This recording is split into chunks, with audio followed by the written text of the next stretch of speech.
Good evening, Tiger fans. Welcome to another edition of Eufaula Tiger football here at Tiger Stadium as the Tigers are at home tonight for the second game of the 2026 season. Take on the Booker T. Washington Golden Eagles for the 24th time in the history of these two schools. The first one taking place back in 1991. Tigers have won 22 of 23 meetings between these two schools, so it's been a lopsided affair, but a competitive rivalry here of late. The last year, the Tigers won 32-18.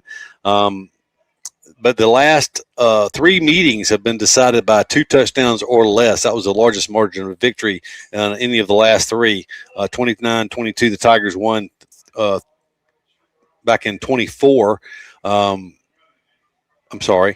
in 23. And then in 24, Booker T. Washington actually got their lone win of this series, 18-10 over the Tigers here at Tiger Stadium. Then last year, the Tigers returned the favor 32-18 up there. But Booker T. Washington's had some good talent come through of late, sending several players to Division I Power 4 schools over the last couple of seasons. So watching them in warm-ups, they have some good looking skill players tonight, good looking quarterback and receivers. So we'll see how things go tonight. The Tigers are looking to bounce back this week after a disappointing loss last week to the Catholic Knights out of Montgomery, a game that the Tigers led after the end of the first quarter, the second quarter, and the third quarter, ultimately losing in the fourth quarter. Stats were nearly dead even if you take out a late long touchdown pass when the Tigers were gambling on third down to try to stop the Knights to get the ball back.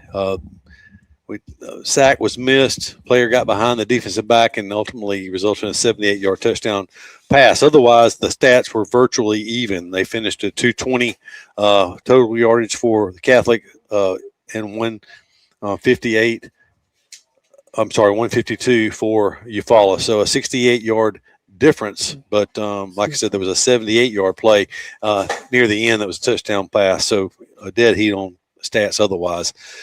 But they say that the team makes their biggest jump and improvement from week 1 to week 2, and we're looking forward to seeing that out of the Tigers here tonight. I agree 100%. Let's hope last week was a fluke as far as being in shape. I know you was talking a little bit about Booker T when I was trying to make sure everything was working there. One thing you can always count on from Booker T. Washington, you're going to see the ball in the air a lot. You're going to see some athletes. They will keep you honest every play. When we were in Birmingham and last week, both weeks we had a moment where we lapsed and let folks get behind us. If you do that tonight against these Eagles, it'll be 6 points. That's right. And so that's one thing they've always had, just about without exception, is speed and size, which is a good combination to have. And one thing, I mean, quite frankly, that they've seemed to lack in some years past was discipline and coaching. And of course, their coach is, I think, in his third season, but he was offensive coordinator at Charles Henderson. So the coaching will be there again tonight, as it's been the last couple of seasons. And it will be a good test for the Tigers tonight. They did lose their game last week. We're speaking of Booker T. Washington. They went to Russell County and lost. It was a lopsided affair for them, 55-7. So you know that they want to look better and to bounce back this week as well. But Russell County, which has not been a traditional power over the years, has really kind of gelled in the last couple of years. I saw some stuff, Keith, this week. There were some people in some local rankings that was picking Russell County and 1 or 2 areas, schools around Columbus above Central Phoenix City, just because they had a bad week last week. And I'm not in that boat. I can tell you that. I know Russell County is much improved, but not like that. The same group was picking.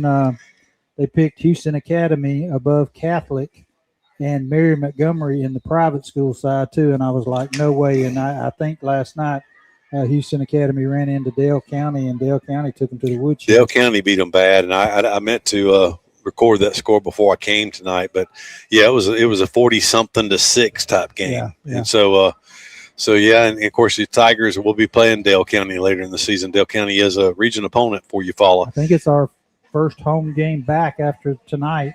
We'll be away for 2 weeks, and I think that next game back is against Dale County. That's absolutely correct on September 18th. So, ironically enough, Doug, and I was thinking about it as I was driving into the stadium tonight, this is the second home game of the season, but there's only 3 more regular season games because you only have 5 home games on the season. So, kind of an interesting schedule as it shapes up. The Tigers are home tonight, then they're on the road the next 2 weeks. Then they have Dale County at home, and then 4 straight road games, and that's a pretty tough stretch. You've got Stanhope, Elmore, Headland. I'm sorry, 3 straight. Stanhope, Elmore, Headland, and at Andalusia on October 9th. Didn't finish the season with 2 home games, Strawn and Carroll. And Carroll looked awful good the other day. I've heard some interesting things about the new coach and their athletes down there. They swapped some players around, got different playing quarterback and receivers, and got the basketball players out. So that may be one when it rolls around here at the end of the season, could be for a lot of marbles. Yeah, it is in the last spot of the season. Of course, the Tigers are off the final week of the season, which will be the 30th. But that is the last game in a home game and homecoming as well. So we'll see, but we'll have it all for you right here on the Eufaula Tiger football broadcast. And we're getting close to the national anthem, but we'll continue on here. And we look around the region, and we've already talked about that quite extensively. But if you missed it, we will run back down the region for you, including where they played last year. Andalusia is Eufaula's in Class 4A, Region number 2. Andalusia is in that region. Last year they went 8-4, 5-1 in 5A Region 2 last year. Ashford was in 4A Region 2 last year, so they stayed in the same region. They went 7-3 overall last year, 5-2 in region play. They lost the first round of the playoffs. Carroll, of course, was in the same region with Eufaula, 5A Region 2, 1-9 last year, 1-5 in region play. As Doug said, they're looking to bounce back this year with a new coach. Dale County, 7-3 last year in 4A Region 2, 6-1 regular season region record, and 0-1. They lost the first round of the playoffs. Eufaula last year, 6-5, 4-2 in region play in 5A Region 2. Of course, lost the first round down in Mobile to Williamson. Headland last year, 5A Region 2. 4-5 overall. They were 2-4 in region play. They missed the playoffs. New Brockton, 6-4 last year in 4A Region 2. 3-4 in region play, missed the playoffs. And Strawn, finally, is the final team in our region. They were in 4A Region 2 last year, 5-5 overall, 3-4 in region play. So that rounds out the region. So Doug, there are 2 teams back that were 4A last year that made the playoffs, Dale County and Ashford. And then, of course, Eufaula and Andalusia were the other 2 teams that made the playoffs last year in 5A. So all the rest of the teams in the region missed the playoffs in either classification. I just thought of something, too, as I was watching Booker T's band showing up. We're very familiar with them. We've sat with them on occasion over the years Yeah. doing some games. But, several of these teams were playing this year. I was sitting here going through my mind. It may be a good trivia question later on, but we'll just give you a heads up on it if it is. You got some of them.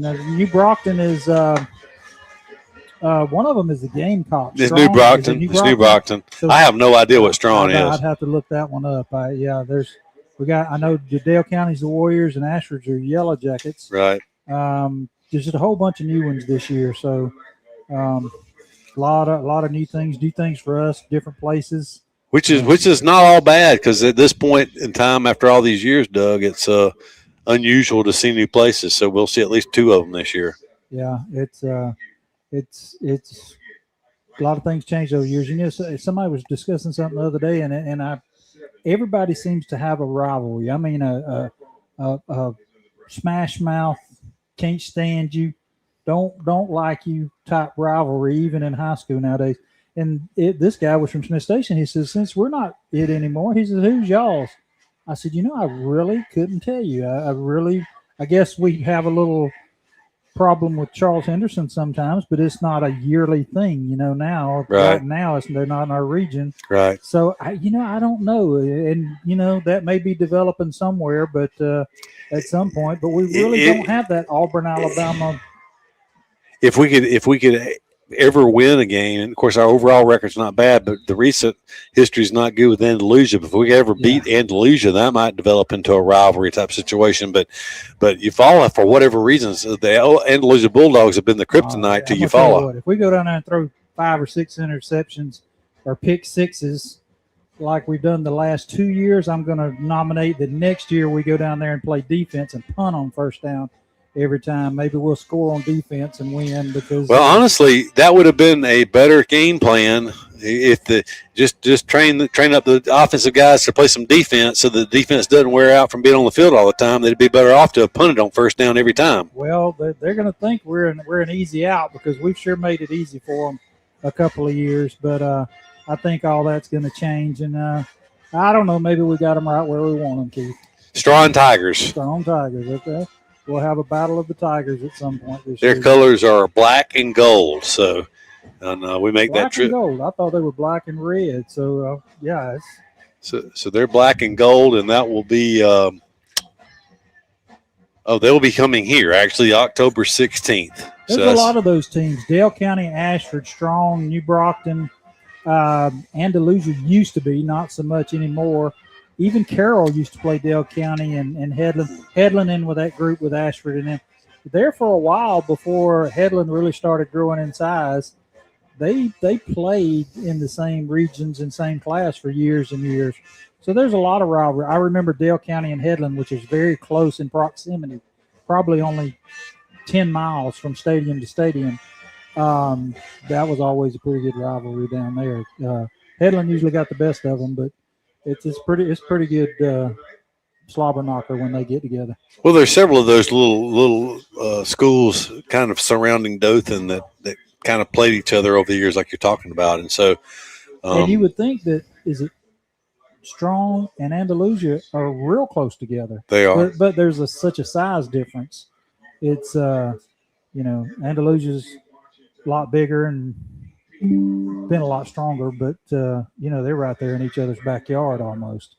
So that's right. So it's hard to. I'm going to look and see how many times. That's one nice thing about. Why you look that up? We're getting ready for the national anthem stuff. Let's go ahead and take our first 5-star credit union broadcast booth break, and we'll be back after this commercial timeout. Show your Tiger pride with every purchase. Get the official Eufaula Tigers debit card. Available only at 5-Star Credit Union. Visit 5starcu.com to learn more.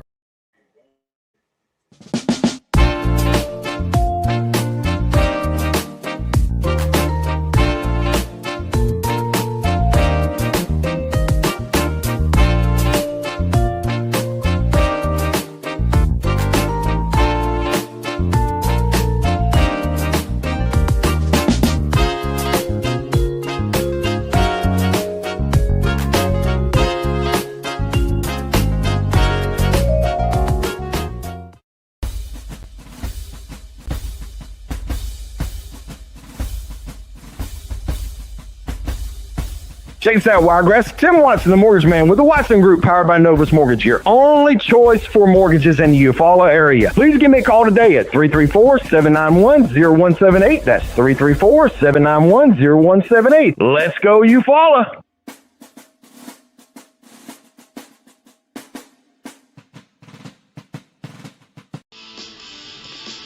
Precision Body Works is a state-of-the-art collision facility dedicated to providing customers with outstanding service and a quality repair experience. We have been serving Eufaula and the surrounding areas for over 20 years and have earned a reputation as being a premier collision repair center. Precision Body Works uses environmentally friendly PPG water-based paint and also offers 24-hour record service as well as top-of-the-line accessories from such brands as Cam Locker, Ranch Hand, Retrax, Weston, and WeatherTech.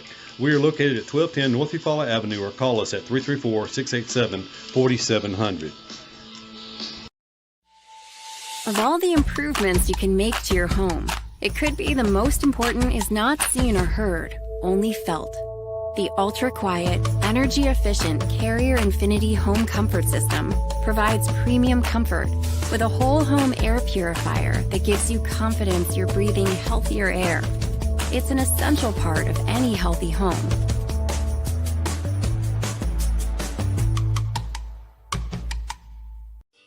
With the world changing all around us, everyone needs to be covered by insurance. So give Eric Glover with the Glover Agency a call and talk with Eric about auto, home, life, or last week's football game. Whatever your insurance needs, let Eric talk to you about being covered. The Glover Agency is located at 145 East Broad Street, Eufaula, Alabama. Call 334-687-0358. R.W. Wingate and Company is a full-service accounting firm and a supporter of Eufaula High Athletics. They are located at 102 North Orange Avenue, Eufaula, Alabama, but licensed in multiple states. Richard W. Wingate has over 25 years' experience in public accounting, and the firm's services include personal and business tax preparation, bookkeeping, sales tax preparation, payroll services, audit of nonprofit and government entities, and business consultation. When doing extra is the point, contact R.W. Wingate and Company for your accounting needs.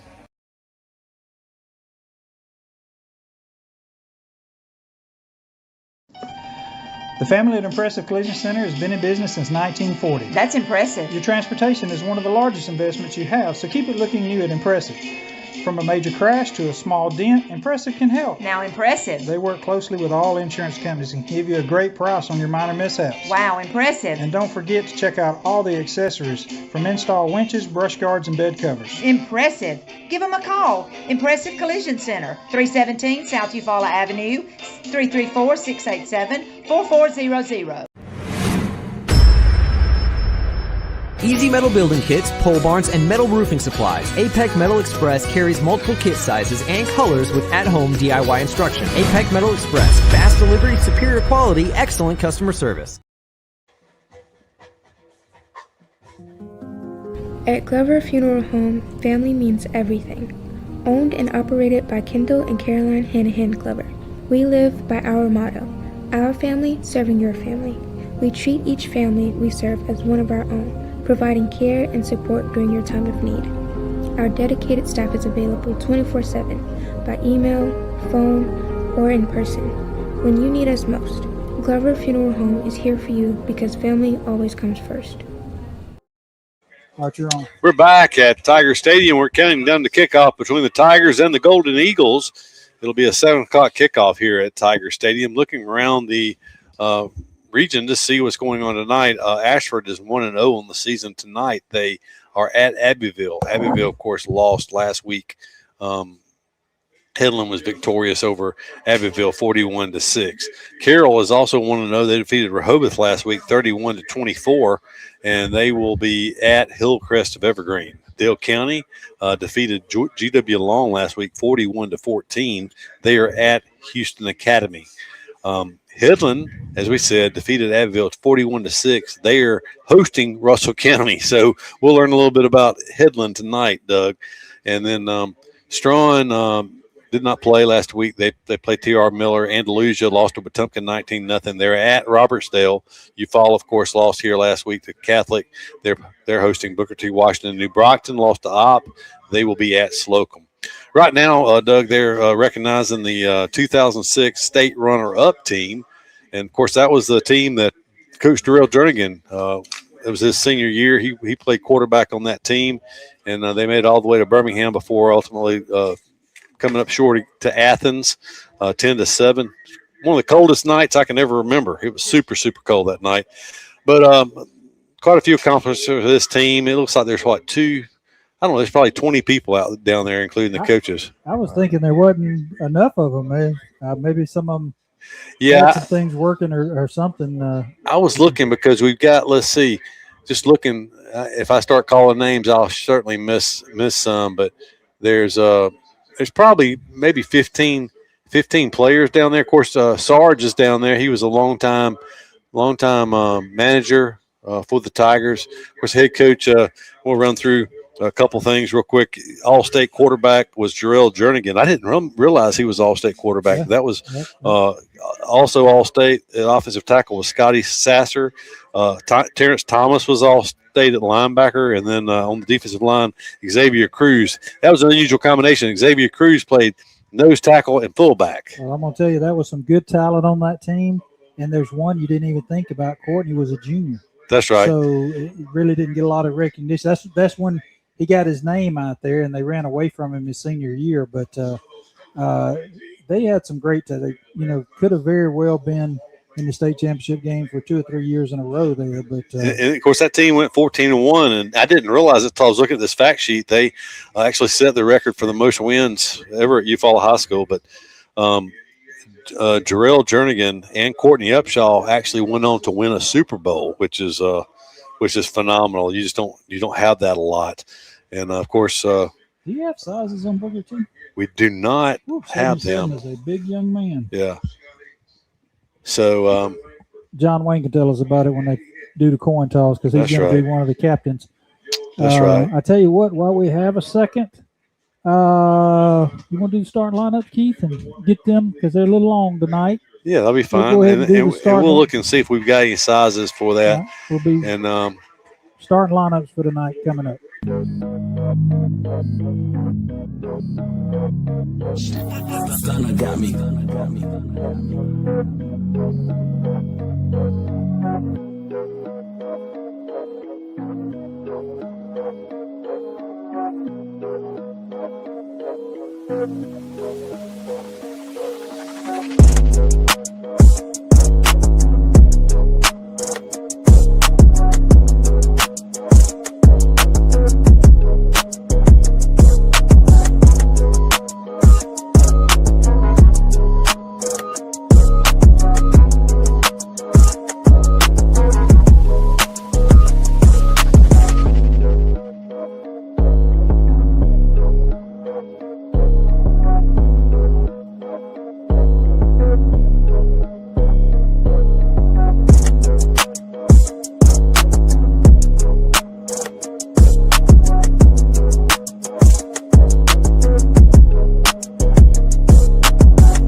And we're back at Tiger Stadium as we're still counting down to kickoff. That's your starting lineup. So maybe a couple of changes in the starting lineups tonight. And the captains, I guess, for Eufaula have not made their way. Yeah, they're down here around about the 25-yard line as they're showing some.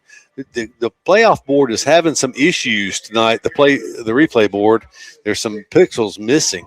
And they were showing some highlights from that 2006 team. Unfortunately, you missed part of it because the board. It was fine last week, Doug. I don't know what happened in the course of the last week. It's not even a year yet because it didn't work first couple of games. They didn't get it in. I was going to ask you, as I see they do it now, maybe I was just so busy last week, but we didn't have a light show last week, did we, when we scored or anything? We did not. I didn't even realize that. So, maybe it was they were up here showing somebody last night how to do some of that stuff. So maybe we were just shorthanded. So, hey, if you're looking to do something on Friday night, Jarrell could use a hand. No doubt about it. He's got a lot going on and a lot of things to coordinate and organize. So we before they do the coin toss, there's a fellow that has followed Eufaula High School football for a long time. Mr. Charlie Martin and his wife's in the hospital. We wanted to give him a shout out tonight. I hope he's listening. He usually does. We meant to do it last night. We forgot, but our thoughts and prayers are with them. And we appreciate you, Mr. Charlie. We know you tune in all the time. That's right, Charlie. Thoughts and prayers with Barbara for a speedy recovery and healing for everything that she's got going on. So we appreciate it. Looking at the captains tonight, of course, we're about to go down to John Wayne for the coin toss. Captains for the Tigers are going to be big Caleb Thomas, the tackle for Eufaula. Ty McCoy is a captain for the Tigers, along with Jamiron Thomas. And, of course, player of the week this week, Henry Brunson. You got to go, John Wayne. Yes, sir. He told me he's going to have his meet Jesus meeting with his players before he's going to let me come in and watch this coin toss. So he just shared it with him. We got invited in, so we're going to see what's going on right here.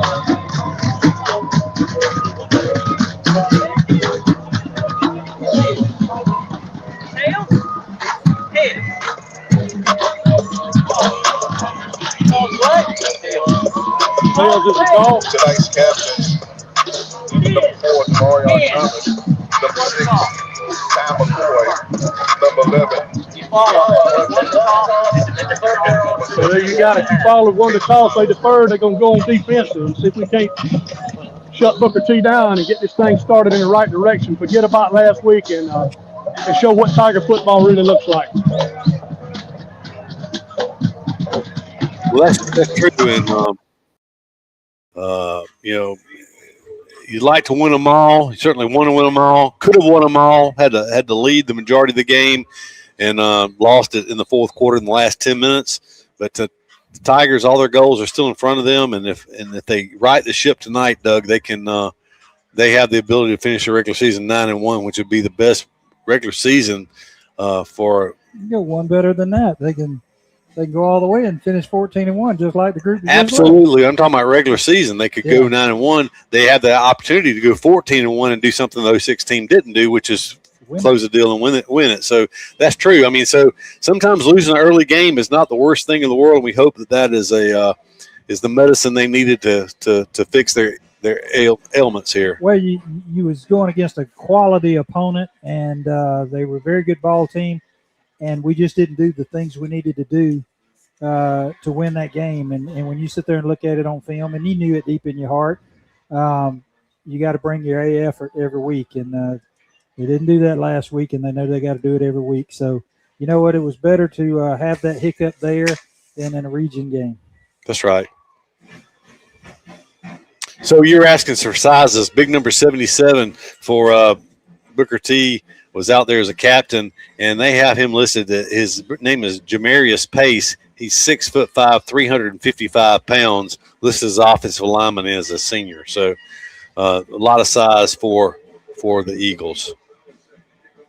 So it will be the Eagles on offense, and we'll see the Tiger defense first tonight.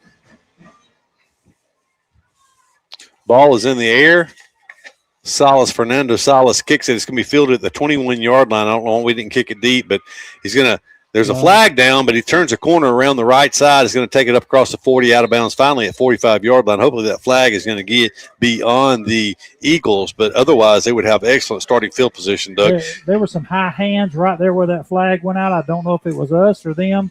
Somebody's hands were high. They're going to say holding against Booker T. So, I saw some hands up high around the shoulders and some separation. I couldn't tell if it was us or them, but you could tell something went on right there. He threw that right on the spot, too. That's going to back him up to the 20-yard line, 1st and 10 from there. So that is a big penalty. It's going to go as a 25-yard penalty when all is said and done, because it would have been 1st and 10 Booker T. Washington out at the 45-yard line. As it is, they'll be backed up to the 20-yard line when they snap the ball here. 1st and 10 for the Golden Eagles, who are donning their purple pants, white jerseys, gold helmets. One back in the backfield flanks the young quarterback. It will be a buck sweep to the right, looking to try to turn the corner. He's looking to turn the corner, being strung out. Nice play out there by Jamiron Thomas to bring the running back down for a loss of -4. They're going to say about the 16. That was number 2 running the ball for Booker T. We're going to have to learn these names here real quick. It was Jaden Woods. He's a 5'8", 145-pound senior running back. Quarterback's actually Micah Bedgood. He is a 6', 159 senior quarterback, number 5. Empty backfield this time on 2nd and 14 for the Golden Eagles. And whistles are blown. I believe it's going to be a timeout. It will be a timeout for Booker T. Washington after the 4-yard loss on first down. Well, it's probably not a bad place, if this is just the first half. I think if you're their coach and the play clock was down about 7 seconds after you just, you got a penalty, you started your 20, you lost 4 yards on first down. If he was planning a screen or something here and it didn't look good, don't make that mistake. Well, I think they were short players because they had an empty backfield, no backs in the backfield. They only had 3 wide receivers. They had 2 to the near side here to the left and 1 to the right. And normally if you have an empty backfield, you've got 5 wide receivers. Even if they had a tight end in there, they were still a player short. So I think that might have been the reason. We'll see. We'll check the number when they come out. They're making their way back out on the field now. And we'll see what kind of formation they come out in. It looks like they will have a back in the backfield this time. They'll stay with the 2 wide receivers to the left, 1 to the right, but this time he does have a back in the backfield, does Bedgood. He'll take it. He's going to hand it off once again. He's going to be tackled in the backfield is Woods. And leading the charge for Eufaula is it's number 10 for Eufaula. That will be Nylon Smith.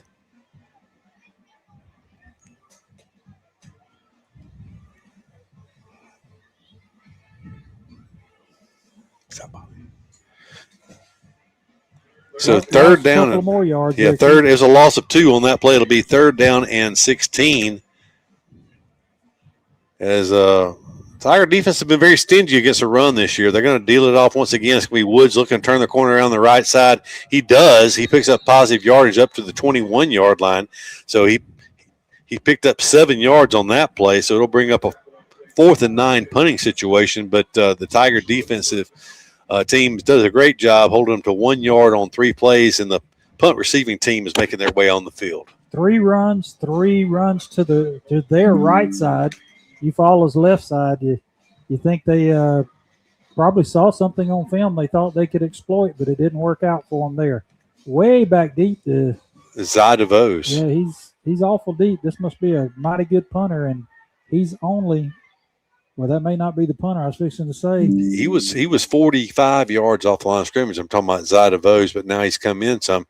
This is a. They're going to have to take another time. No, the play clock ran out. They may get 5 here. Tell you what, Keith. I don't know that I might not see if I can get a hand on this one if we can get close. He's going to drop on back now as they're going to snap it from the 16-yard line. He stands at the 12. So he's 14 yards back now, which is about the normal drop for a punt now. But he was much shallower than that earlier. 1-step drop. It's a decent punt. It's going to hit at the 49-yard line and going to get away from it. It's going to be down at the 47 of Eufaula. So pretty good punt. 32 yards on that punt. No return. And Eufaula will take over for the first time with 9 minutes exactly to go here in the first quarter in a scoreless game. Eufaula's offense makes their way on the field for the first time. 3 minutes exactly on that possession for Booker T. Washington that went 3 plays for only 1 yard.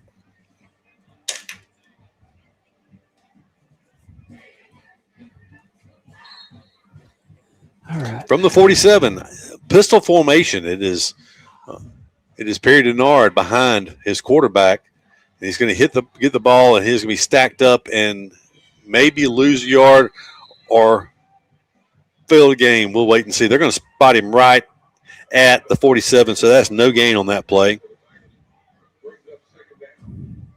So which quarterback did we start with here? We started with Malik Lynn, number 9.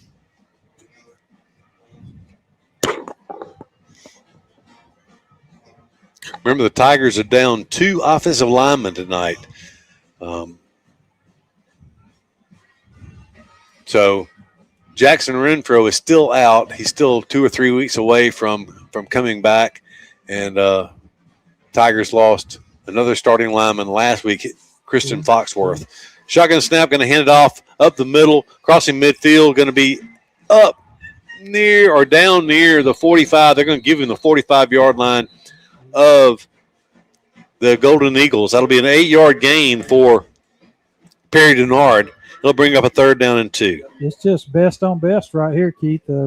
Booker T come out in a 43 that was kind of close to the line of scrimmage, and they're just saying, hey, we know y'all think y'all can run the ball, but you're going to have to prove it to us. And that time Eufaula got the better of the Eagles. So pistol formation once again for Malik Lynn. Denard goes in motion this time. Lynn's looking to throw. He's going to throw it incomplete, Doug. That was 3rd and 2. He got a lot of pressure. He got hit as he released the ball. The Golden Eagles had that play covered. Didn't really fool anyone. Now it's bringing up a 4th down and 2. Yeah, it actually hit a linebacker in the hands, but he didn't gather in. It looks like the Tigers are thinking about going for it here instead of pinning them deep. It would be great field position for Booker T if they could hold the Tigers here. Probably trying to draw them off sides, and they do. Well, they moved first. We had someone flinch on the right side. I think they will. The first movement was the Eagles, so they will march it off.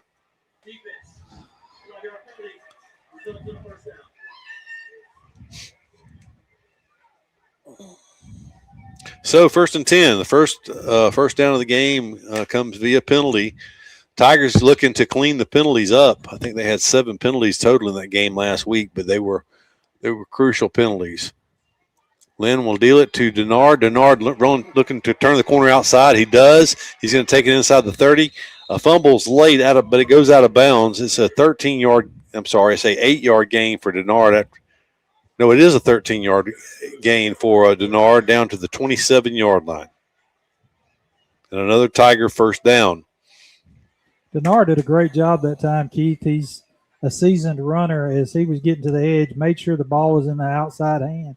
You don't see him swap it a lot of times. And I was thinking when he did it, he's not going to fumble it, but he did turn loose late. Jarrell McCray looking to sweep the left side. He's going to try to turn the corner, but from the inside, they had a big linebacker, number 11, who really strung it out, held him to no gain on the play. McCray, as Coach Jernigan told us last night, the fastest player on the team. And he got the ball trying to get outside to the left, but the Golden Eagles did a good job of stringing it out and holding it. Actually, they spotted it down for about a yard loss. Yeah, it looked like they tackled him by his hair over on that far sideline. Keith, I hope the officials keep their heads down on this game. Saw some lightning off in the distance. We don't need a delay here. It was way, way off. Pistol formation. Denard once again, but this time Lynn's looking to throw. He's going to pull it down. He's looking to scramble. He will get positive yardage, but the ball comes out. Looks like the Golden Eagles may have fallen on it. It was a 4-yard gain on that play, but we'll see. It looks like the Tiger defense is already off the sidelines. It was a turnover. So that's Lynn's. Well, I say that. I'm not sure Lynn turned it over last week. Or he did not. Okay. Well, they're going to take a heat timeout, so let's take a timeout, too. We'll be back in the 5 Star Credit Union broadcast booth after this commercial timeout. Of all the improvements you can make to your home, it could be the most important is not seen or heard, only felt. The ultra-quiet, energy-efficient Carrier Infinity Home Comfort System provides premium comfort with a whole home air purifier that gives you confidence you're breathing healthier air. It's an essential part of any healthy home.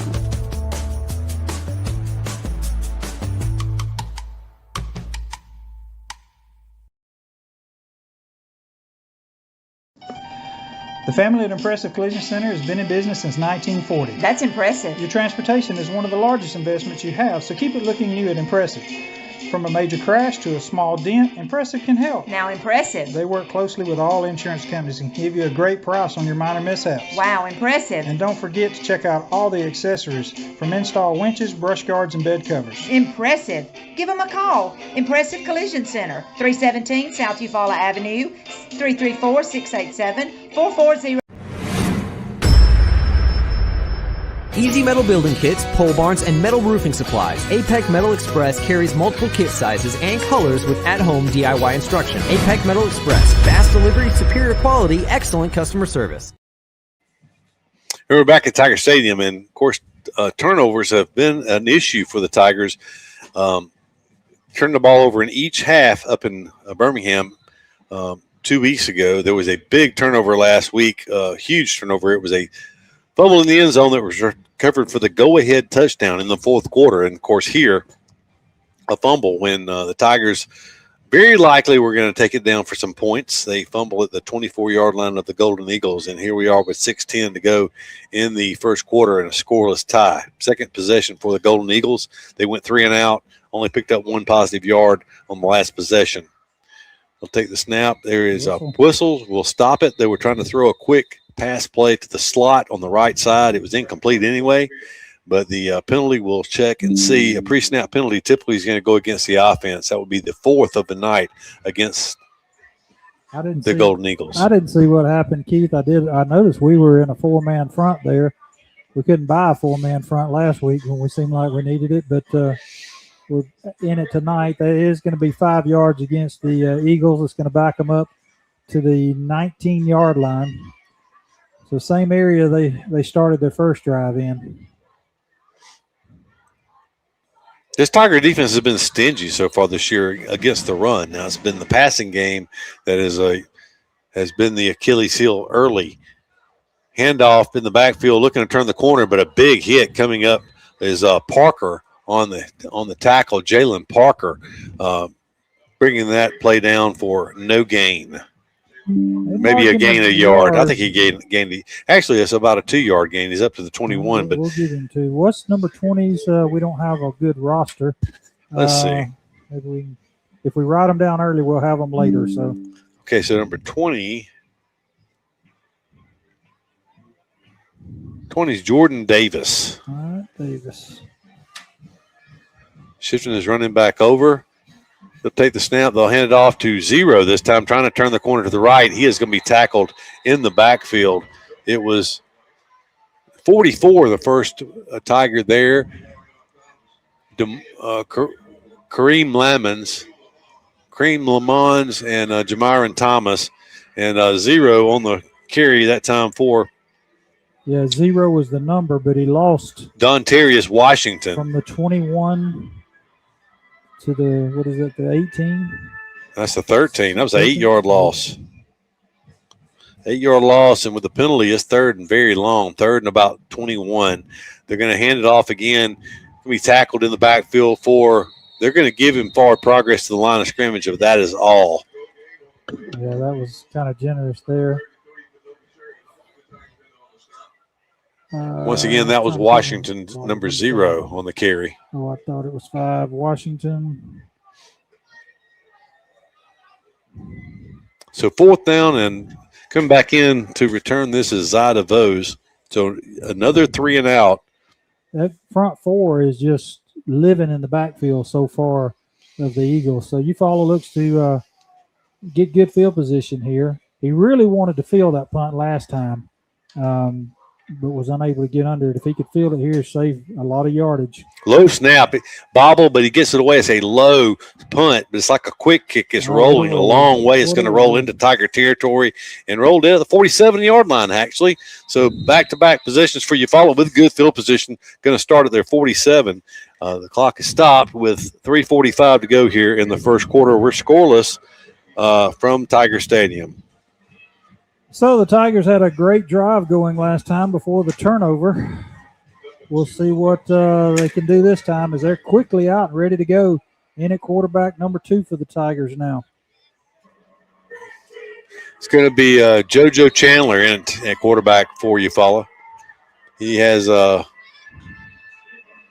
Denard behind him. Denard will take it. A lot of running room this time for Perry Denard. He's going to be quickly into Golden Eagle territory as he'll ramble down inside the 35 to the 31-yard line. That's 20. What is that? Is that 20 yards? 21 yards. 21. They're going to give him the 32-yard line. Big hole there. Made an adjustment over on the sideline because he could have drove a truck through that one. pistol formation once again. They will hand it off to, this time, McCray. Jarrell McCray breaking a tackle. He's going to be down the sidelines. We'll see where they say he stepped out. It's going to be inside the 20-yard line somewhere. They say the 19. That's going to be a gain of 13 yards. So back-to-back chunk plays on the ground, 21 and 13. And the Tigers back-to-back first downs as they are in the red zone for the first time tonight, as we're still in the first quarter in a scoreless game at 3:07 and clock rolling here in the first. Chandler calls for that shotgun snap. He's going to hand it off to Denard. Denard picking his way through the middle, breaking tackles. He's going to stay on his feet, but finally be shoved down about the 11-yard line. We'll see where the forward progress is given, but it's about a 7 or 8 yard gain for Denard. We'll say 7, and it'll be second down and 3. Five carries for Denard, 49 yards up to this point. So second down 3. Denard stays in at the tailback position behind JoJo Chandler. Delayed count again, and I believe they got the Eagles once again. They definitely jumped. I didn't see anybody move on offense. I didn't know if they got in the neutral zone. We'll see what the official says. It is going to be offsides against the Eagles. And that'll make it first and goal from the 7-yard line, Keith. So that is the 5th first down so far for Eufaula. Scoreless game so far. Booker T. Washington actually with negative yardage so far. They have run 6 plays for negative 5 yards. Chandler takes the snap. He bobbles it, hands it off late to Denard. That kind of messed the timing up on the play, and that play will fail to gain. Yeah, that was a little good and bad there. He bobbled it.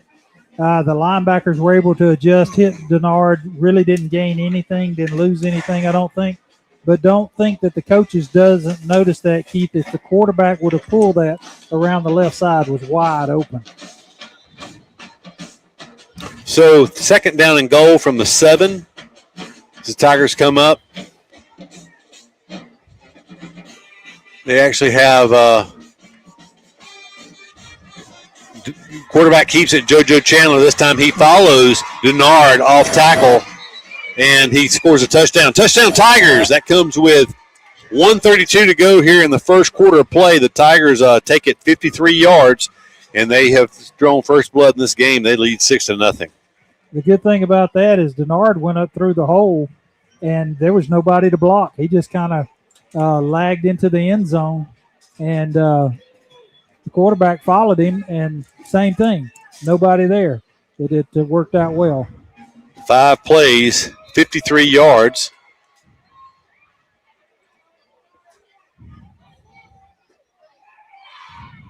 There's the snap, the spot, the kick. Kick is up. Kick is good, and that is Fernando Salas, the junior kicker for Eufaula. And Salas has really shown a strong leg here early on, and that was a booming extra point. We'll see what he does here on the kickoff. But Doug, the Tigers capitalized on the good field position. It took 3 possessions. They turned the ball over on the first possession. You felt like they were driving for points.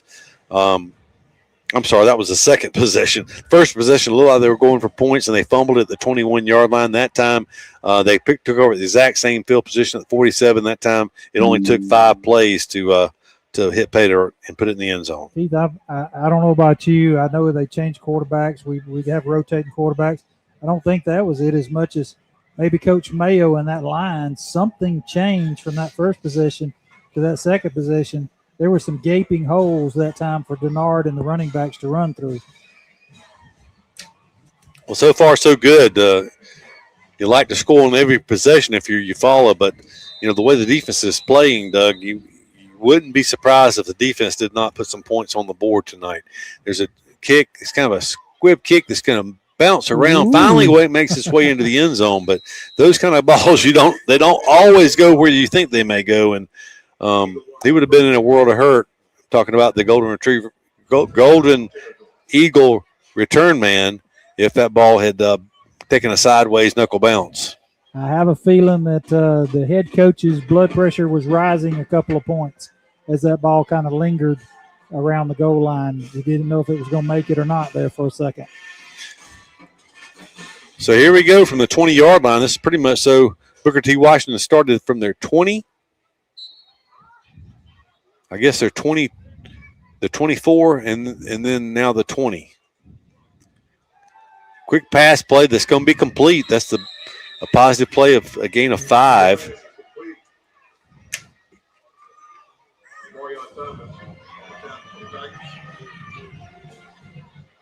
A 5-yard gain there. Yeah, Keith, they started at the 20. They started at the 24 one time, but immediately got a 5-yard penalty, so they're back at the 19. So kind of right in there at the same spot. But they pick up a positive 5 yards. I think that's the first time on first down they got positive. That's the first time they've been ahead of the chains tonight. Going to take another quick throw. It's going to be a nice catch, really good catch. That was number 1 for Jalen Price on that reception, but that's a 12-yard gain. And their initial first down of the night. Looks like they've abandoned the running game, going to go all-out pass here. At least try to loosen up this Tiger defense. Well, and they got the Tigers to jump. This is going to be the first penalty of the night against Eufaula. Their right tackle moved, but I don't think he moved before the Tigers did. That one's probably going to go against the Tigers, and it is. So 3 offsides penalties tonight, and nothing against the offense. You don't see that a lot, but you do sometimes. Usually in high school, even when you got something called, the offense gets a little antsy and jumps, but it's been 2 on Booker T's defense and 1 on the Tigers' defense so far. First and 5 for the Eagles from the 42-yard line. Quarterback looking to throw. He's going to throw it down the field. Has a man there trying to play the ball. Then he's going to draw a flag. I was concerned about that. I thought he was doing a good job of using the sideline, but he probably got – I'm going to tell you what, Keith.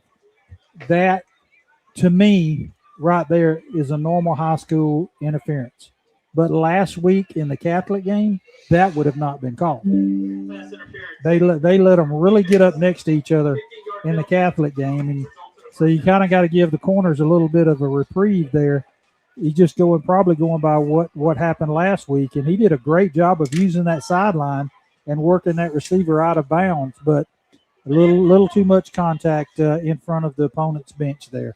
So the Golden Eagles are in the Tigers' territory for the first time tonight. So just like that, Doug, in 3 plays, the Tigers now have 2 penalties for 20 yards. Booker T has 4 penalties for 25 yards, but 3 of the 5-yard variety.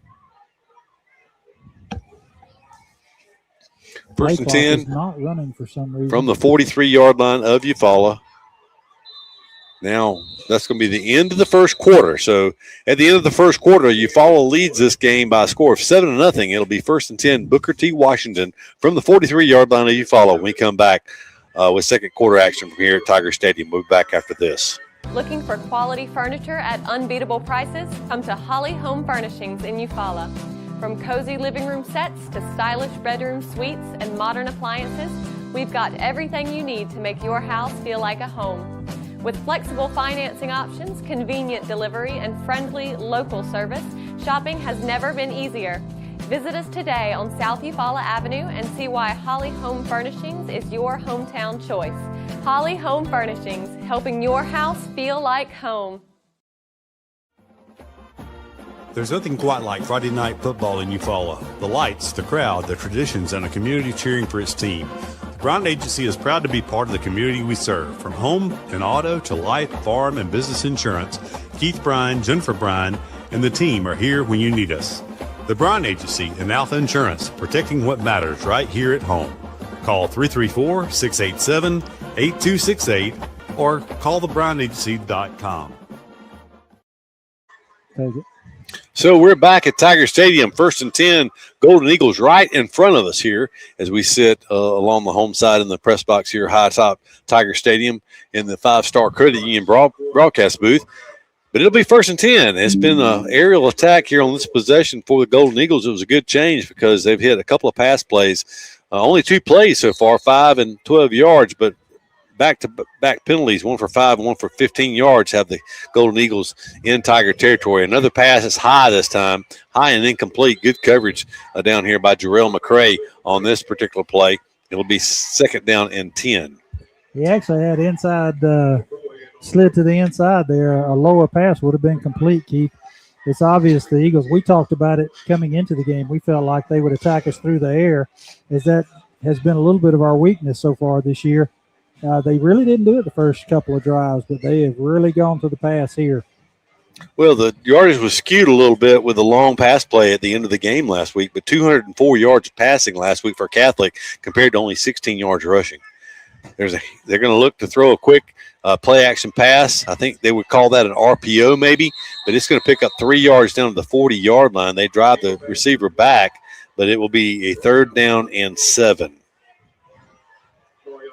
So 4 pass plays on this possession so far. First down would come down at the 33-yard line. They're going to snap it right at the nose of the football. It's just touching the 40. So it will take a full 7 yards as the sticks are just inside the 33-yard line. Rolling to his left, quarterback Bedgood. He's going to throw it back over the middle. It's going to be incomplete. High intended for his receiver. Closest players to it were a couple of Tiger defenders. It will be 4th down, 4th and 7 after the incompletion. 4th down here, Keith, is one of those spots they may go for it, but it looks like they're sending out the punting unit. They're going to try to pin the Tigers back deep. Huh. Didn't notice that. So 4th and 7, and the Eagles will punt. So apparently, they will get in punt formation. There's 11:08 to go here in the first. Well, the punter half. The punter is the starting quarterback, Bedgood, and they're running somebody on late that runs through the defense.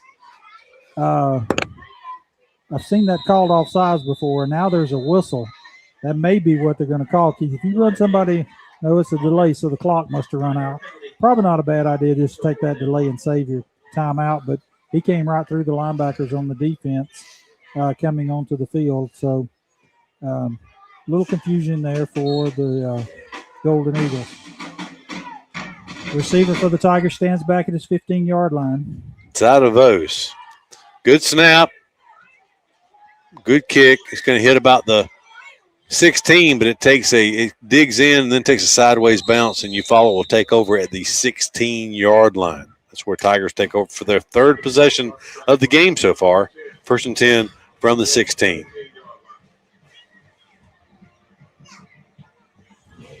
$10:59 to go here in the second quarter. 7-0 is the score.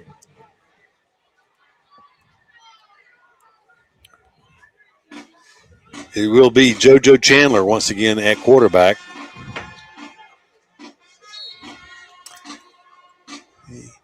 Once again is the pistol formation as he hands it off to Denard. Denard falls forward up to the 20-yard line. That's going to be a gain of 4 yards on that rush for the Tigers. 2nd down and 6 now on the play as the Tigers are shuffling receivers in and out. It was Gardner Young in at receiver. He shifted out in favor of Forrest Stevenson. Slot to the right, split left, pistol formation once again. Chandler takes, he's going to throw it. I was just fixing to say they're lined up in that 4-3. They definitely watched the Catholic last week. The blitz came from number 0, I think it was, off the right side, and our quarterback threw right into his chest for an incomplete pass. Did JoJo, but that's one of those situations, Doug, where you might want to pump fake it when he jumps like that and just get outside. That's what the Catholic's quarterback did to us last week on that long touchdown pass. It's 3rd down possession play, 3rd and 6. Chandler takes the snap. He's looking to throw. He throws it outside quickly, but trying to get upfield, going to need to break a tackle or 2, and he will not do so. It's going to be a gain of maybe 2 yards on the play, but it'll bring up a 4th down, call it 4 yards to go, and it's a punting situation for Eufaula.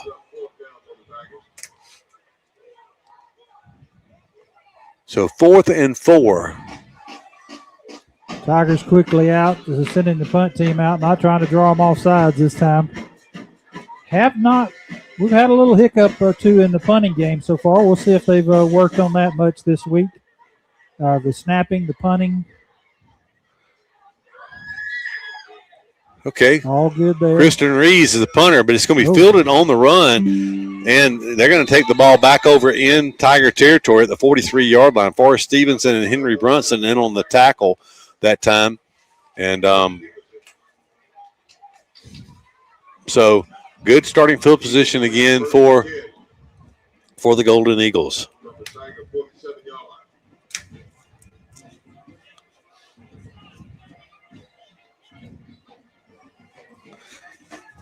We are sitting at 9:31 to go here in the first half. Low-scoring game, as we saw last week. Eufaula averaged right at 30 points scored per game last year. This will be the fourth possession of the first half. Is looking roll outside as a quarterback. He's played every snap on offense, but he'll have to come out for this snap as he lost his headgear after losing about 6 yards on that play. He was looking to throw the ball, but a lot of pressure from the Tigers put him scrambling, and it was just a huge hit over there. Knocked as the helmet went flying and knocked him backwards for 6-yard loss as the new quarterback comes out. Looks like it'll be, I started to say 15. I think that's the number, yes. It is number 15. We'll check that name in a moment, but it's second down and 16 on the play. 3 receivers to the wide side of the field, which is the right. He'll have one back in the backfield with him. One man flanked far to the left. Probably a handoff here, I would think, with a backup. No, they're going to play action pass, and it's going to be a complete pass. And after they spun around a couple of times, it's going to end up being about an 8-yard gain. It had him look like it'd be maybe a 5-yard gain to start with, but they will mark it for 7 yards positive. It'll be third down and 9 now.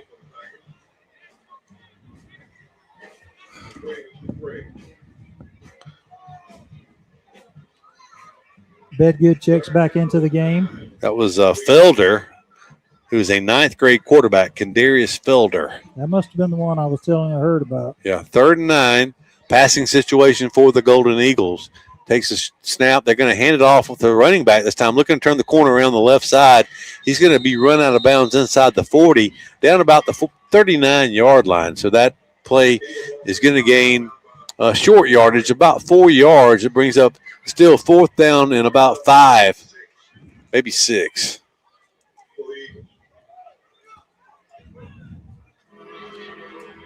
Tigers need to make something happen. They did receive, we kicked off to start with, I think, but only a 1-score game here. So on fourth down, the Eagles look like they'll go for it from the 39-yard line of Eufaula. They will take the snap. They're going to look to throw. They're going to throw it deep. There's a man out there, but Eufaula's double covered, and I think we intercepted it on fourth down. At the 3-yard line, that's better than they would have punted the ball. So fourth down would have got it back up. I know. That's what I'm saying. It's better than they would have punted the ball. It is hard as a player, though, to turn down an interception. Jalen Parker on that interception. Tiger defense did their job. They'd held them to the 4 yards prior to that interception. You know what's scary is this is about where we were last week when we dropped back to pass from about right here, and the game changed last week. Let's hope Tigers get away with positive yards here. From the 3-yard line, pistol formation, Chandler is in the end zone. He will take it. He will hand it off, and a flag is thrown into the interior of the line. Look at, Doug, we got a penalty on first down from the 5-yard line last week. There is some parallels. Yeah, I don't like the way that shapes up because it really flipped the game last week. And where that flag was thrown, it's almost always against the offense. Unless I didn't see anybody grab a face mask on the way by. That would have been the only thing I think the defense could have done that fast. They're actually talking to the coach on the far sideline, giving him options. So it's definitely against the Tigers. Oh, I would think he would definitely take this. It's only going to be a 1.5 yard penalty, but it was a positive gain on that play.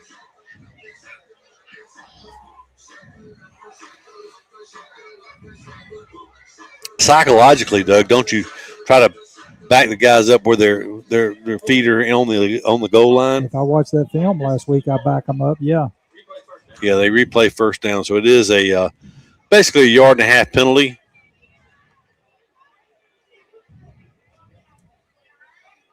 It'll be first down. Call it about 11.5 yards to go. Chandler is into the end zone. Delayed count as they look to the sideline. There's a late flag. Wow, he doesn't usually throw the flag unless the center moves the ball, Keith. That came from the guy right behind the linebackers. If that's against the Tigers, it'll only be and that's what it was. Apparently the center might have moved the ball or something. Half the distance of the goal there is not very much. So we've had 2 penalties for about 2.25 yards. But the bad news is that you're right down there where you cannot afford a mistake at all. You can't drop. If you drop back to pass, you get a holding penalty. It's a safety. We saw what happened last week. We're on the 1 yard line, and so we're still in shotgun formation. You know what a lot of people do is they run they'll run a quarterback sneak here. They do hand it off to Denard, and Denard gets out to around the 3 yard line, the original line of scrimmage, where it's going to be 2nd down and 10. Yeah, you don't like to see your quarterback in a shotgun formation in that situation, but I mean, if that's all we run, a lot of the times that's what you got to do. But Denard kind of stutter stepped right at the goal line, then found a little crease, was able to pick up a couple of yards, makes it 2nd and 10 now for the Tigers.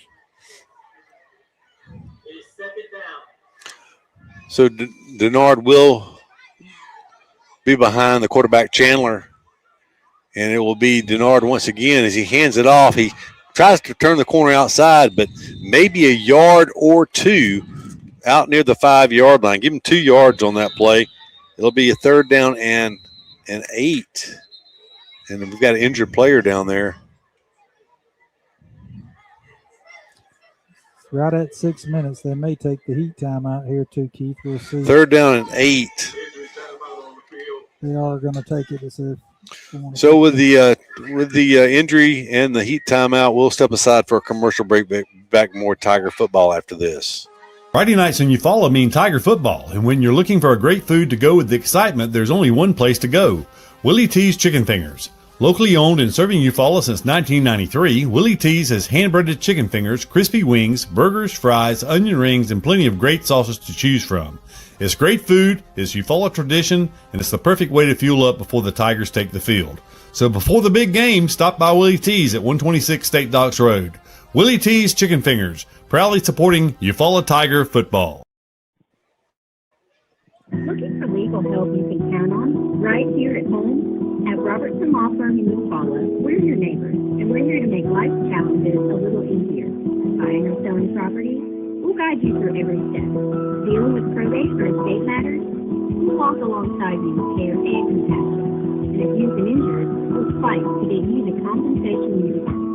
Robertson Law Firm, trusted legal advice close to home. The representation is made by the quality of legal services used by the state of the quality of legal services before my other lawyers. At Mid-South Bank, we pride ourselves on being the friendliest, most helpful bank in town. For over 100 years, we've been helping families prosper and helping businesses grow. Mid-South Bank is a local bank with local people making local decisions. We're a community bank who will always be there when you need us. Whatever banking services you need, we're here to help. Visit us today at 230 South Eufaula Avenue in Eufaula, or in Clayton at 16 South Midway Street, or online at bankmidsouth.com. Equal housing lender, member FDIC. Hey, we're back at Tiger Stadium. 7-0, the Tigers lead. They've got a tough situation here. It's 3rd. Well, they've got the spot at us right at 9 yards to go with 6:02 to go in the first half, Doug. 7-0, the Tigers lead. And the Tigers have enjoyed momentum for the majority of the first half, but the last couple of possessions, the Golden Eagles have kind of gotten a little things going on offense. They started to put the ball in the air. They're still not really doing much on the ground, but this is a crucial situation here. I thought Denard got to the 5, but they've spotted it back inside the 5, closer to the 4, so it's only about a yard gain on that last play. It's going to be 3rd down and 9. Kind of flip-flopped the field on the Tigers here, and made it a different look second quarter here. Well, one of the things was their player kind of gambled and fielded that rolling punt. And we've let the punts roll. If we had done the same thing, it would have made a considerable difference in field position. This hidden yardage when you hit balls hit the ground. Sometimes they'll roll 15, 20 yards. Chandler in the shotgun, looking to throw this time out of the end zone. He's going to throw a pass. It's going to be tipped. It was tipped dangerously. It falls incomplete, and it'll be fourth down in a punting situation. Little deja vu there. Dangerous, but the Tigers will have to punt out of their own end zone. Good news is Keith's video board's back working, so maybe good things are coming. The Tigers will straighten out their pixel problem too. 5:51 to go here in the first half. A 7-0 game in favor of the Tigers. Kristen Rees stands in the end zone about a foot from the back line. Good snap. He's going to take a two-step kick. It's a pretty good kick this time. It's going to come down, though, at the 32-yard line. Tigers do a good job covering it, running laterally, and finally running out of bounds at the 32-yard line. So no yards on that return, but good field position for Booker T. Washington. Yeah, short field, only 32 yards away. I mean, Booker T., if you'd have told them with under 6 minutes to go in the first half, they had a chance to drive 32 yards and tie up the ball game, you think they'd have been happy with that coming in. Yeah, and we talked about it. They were, embarrassed last week at Russell County, 55-7.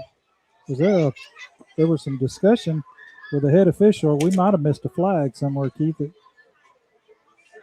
I don't see a flag, but there's a lot of discussion like there was a flag.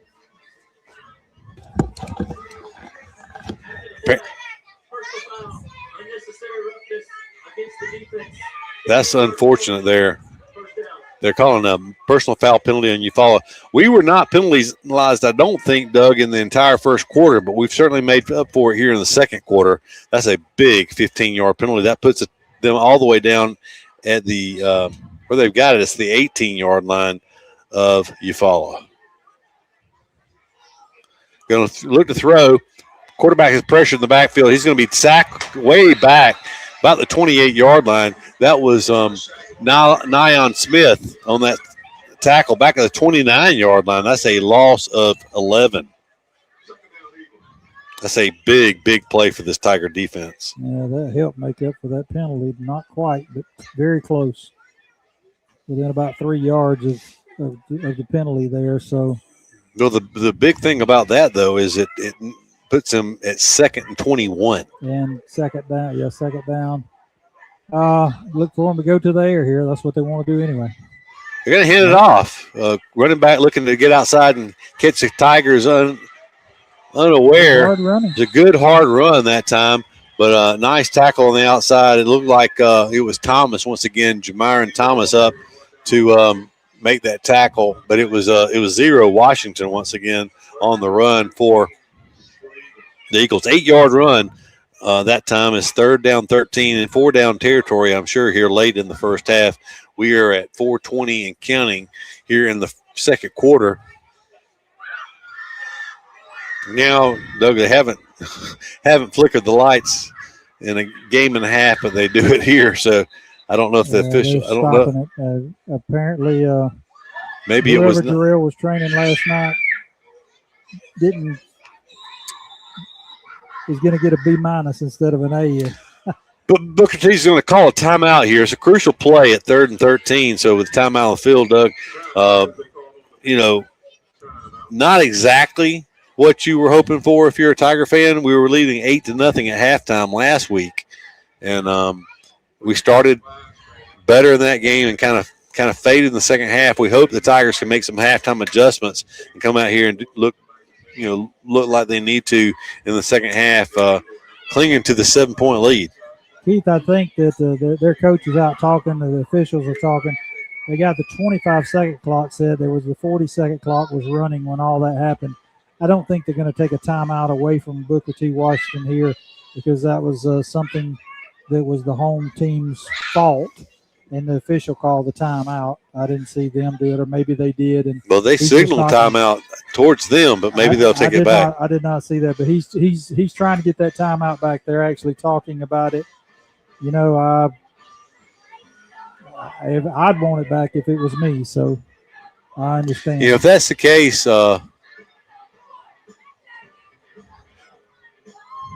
let's see what happens, and then we'll comment. Please reset the game clock to 4:24. 4:24. DTW is not charged for the timeout. They called the timeout because of the light issue. So you wonder if those flickering lights, Doug, was intentional or was it a malfunction? Knowing that it's probably the first night that they're running those down there, I wouldn't say it was intentional. But, you know, that's not a bad idea. If they would have charged them with the timeout there, that was the thought going through my mind is we need to remember that and do it later in the year when we need it.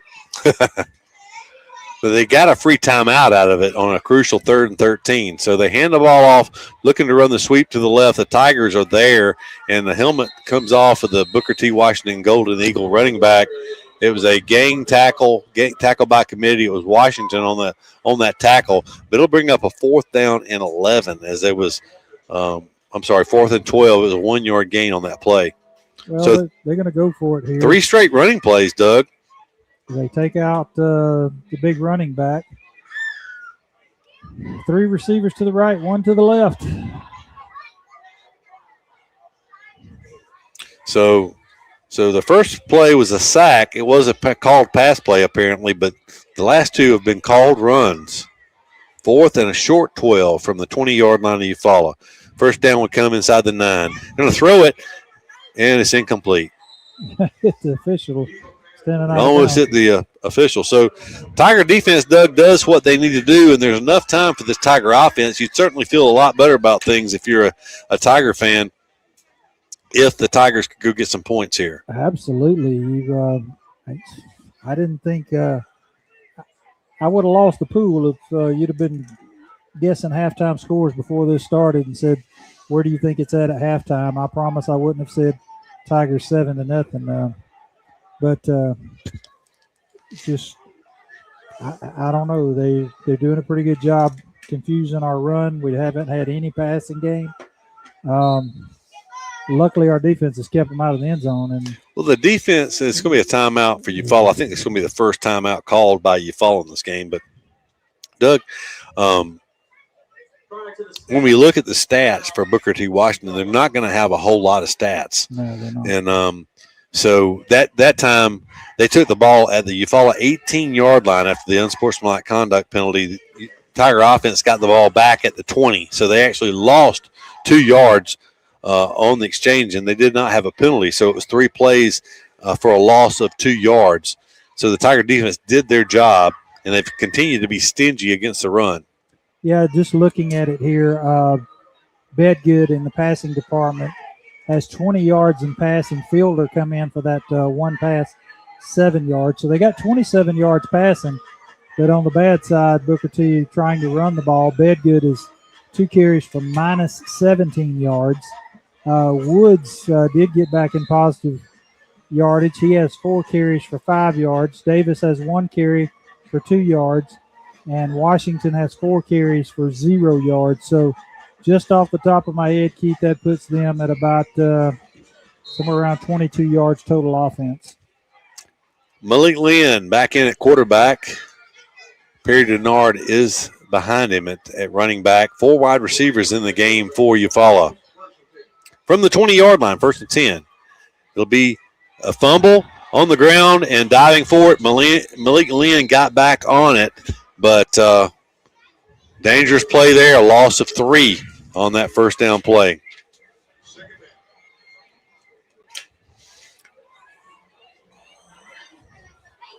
Doug, I just don't understand it. You know, we played Mortimer Jordan up in Birmingham and John Carroll, and we looked efficient offensively. We ran the ball for chunk plays, and I just don't know where that offense is. You know that this Booker T. Washington defense is not better than those 2 teams we played up in Birmingham. Yep. Handoff to Denard. Denard's going to go forward for 5 yards. Let's bring up 3rd down and 8 after the 5-yard gain. Still just as the clock rolls under 3 minutes. I think Booker T probably has at least one timeout left. We don't want to have to give it back to him and give him a shot here. Yeah, we'll see. 3rd and 8, we'll call it. Still pistol formation with 4 wide receivers. Lynn drops back. He's going to throw. No, he pulls it down. He's going to be sacked. Doug, goodness gracious. We saw that last week with Montgomery Catholic in the Tiger backfield. That's going to be a loss of 4 on that sack and a punting situation for Eufaula. That time they blitzed everybody, but they kind of went on a cross up front. Did get some penetration, but if he'd have turned it loose, he had time to get rid of that. But it's going to bring up 4th and 13. Tigers stand back deep. They need to kick it away from this guy. Their receiver's doing a good job of not letting us get any roll on the punts. Good snap once again. Reeves is going to kick it away. Once again, it's going to go straight towards the player, but he fumbles it. We fell on it. He tried to fair catch it, but he short-armed it, and Eufaula gets the first break of the game for them. They're going to take it over at the 47-yard line. Doug, 1:43 to go. They got some time and a couple of timeouts to work with. That was the break they needed.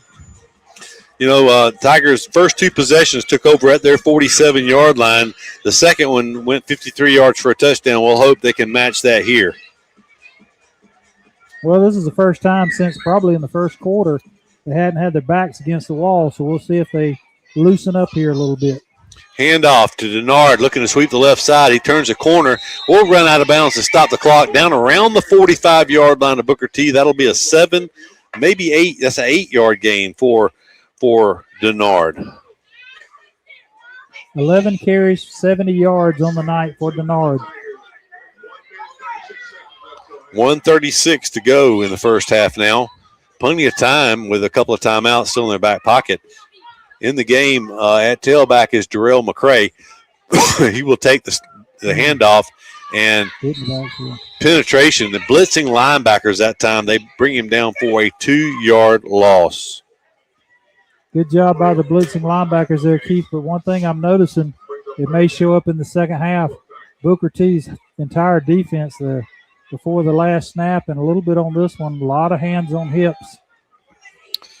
So 3rd down now. Lynn looking to throw. He's going to throw it. Has a man out there. He's going to dive, but I think it was trapped. They say it's incomplete. So now 4th down. After a gain of 8 on 1st down, the Tigers looking at 4th down and 4 with 1:03 to go in the first half. What do you do? We have had no passing. We don't have a completion, do we? No, not tonight. Oh, yes, we do. 1 for 2 yards. At some point, JoJo Chandler threw a completion for 2 yards. So I'm watching this exchange out here. I'm assuming we're punting. The play clock's operational. Yeah, we're down to 8. No, they're resetting it now for some reason. And he just come up and threw a flag, but the play clock wouldn't have ran out. I agree he reset it with 8 seconds, but it wouldn't have been to 0 yet. So how could he come throw a flag? He's going to explain. Maybe they're going to. Okay. So Doug, it would be a risky play here, but let's see who the upbacks are. Do you consider you've got Perry Denard as one of your upbacks there? You'd be snapping it to him about 7 yards off the ball, but do you risk going for it here on 4th and 4? No, you don't.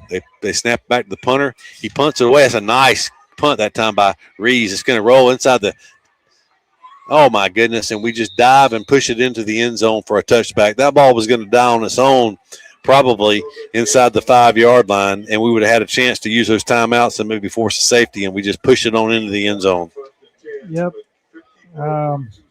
Just under a minute to go. It's a hustle play, but I believe the ball was going to stop or had a chance of stopping.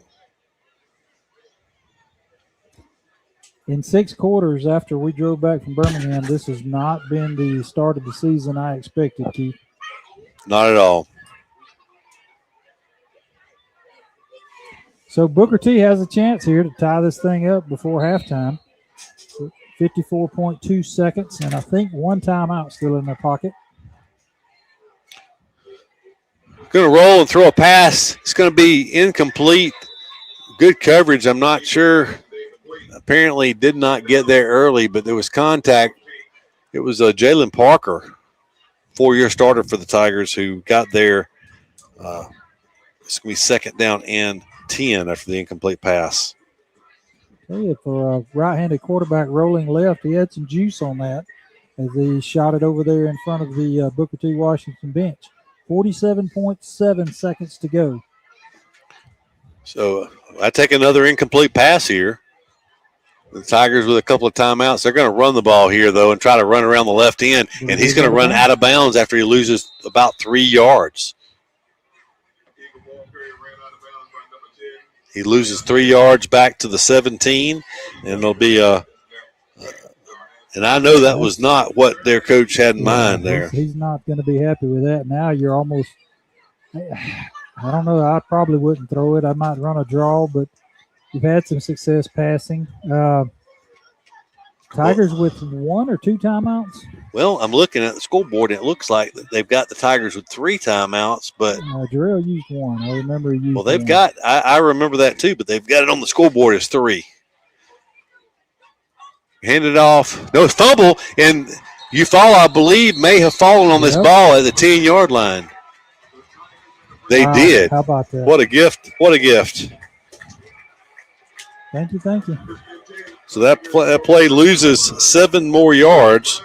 And it was an exchange. We had an exchange fumble earlier that I think we were able to get back on, but this one is costly for the Eagles deep in their own territory. Did not catch the number of the player that made that fumble recovery, but Lord, it's like another gift. Can the Tigers take advantage of it this time? So another 7-yard loss there for the Eagles. Tigers in position to make something happen inside the 10-yard line. Actually, no, they can get a first down. 35 seconds. Denard is horse collared down from behind. They're gonna throw flags. Well, they're letting the play go as he dropped the ball. He's hurt. He's going to run it all the way back, but there is flags down. You saw that one right here, folks. They should have blew it dead as he was brought down. We had the replay set up. We could see it. More importantly, the Denard was immediately on the ground. I'm going to tell you why that's a big play, Doug. It's because the clock ran. 19 seconds ran off the clock with that play. Yeah, by letting it go. I mean, yeah, that's he runs the length of the field, and the time comes off the clock. So, you know, I wonder in that situation, which I mean, he wasn't cognizant. They kind of jogged because nobody from Eufaula really gave chase. He could have gotten down here to the 5-yard line, just stood around until the clock ran out, and been an interesting scenario to see what the officials would have done. But we do have an injured player on the field, and he's sitting up now. It was very awkward the way he was horse collared and brought down from behind, but and it was Denard, the running back. So let's go ahead and anticipate this being a penalty against Booker T. Washington. There'll be 16 seconds left on the clock. It'll be 1st and goal for the Tigers down around the 6-yard line. And Denard's going to be out of the game. You've had no production really out of McCray, with the exception of one 13-yard run that he had earlier. I mean, do you run a quarterback draw? Because we hadn't done anything in the passing department, and Denard's getting help coming to the sideline. He's not going to be back in on the next play, I can tell you that. But it will be 1st and goal from the 5-yard line, just outside the 5.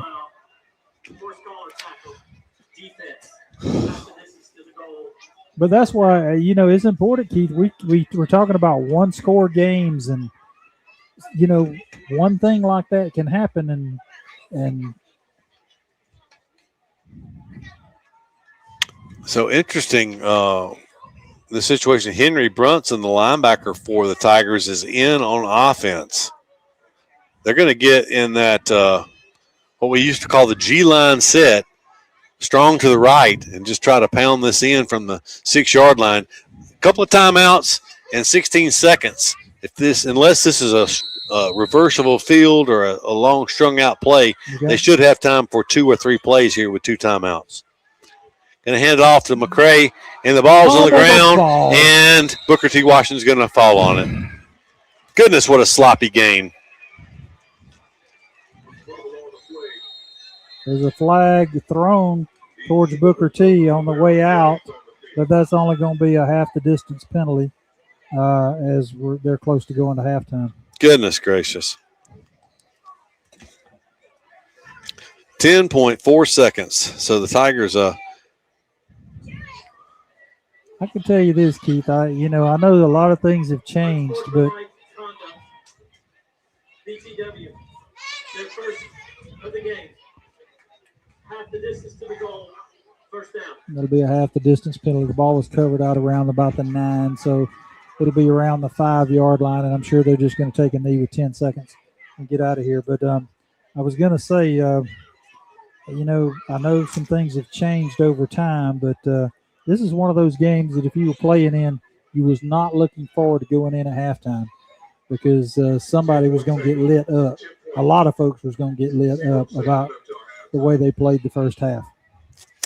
Yeah.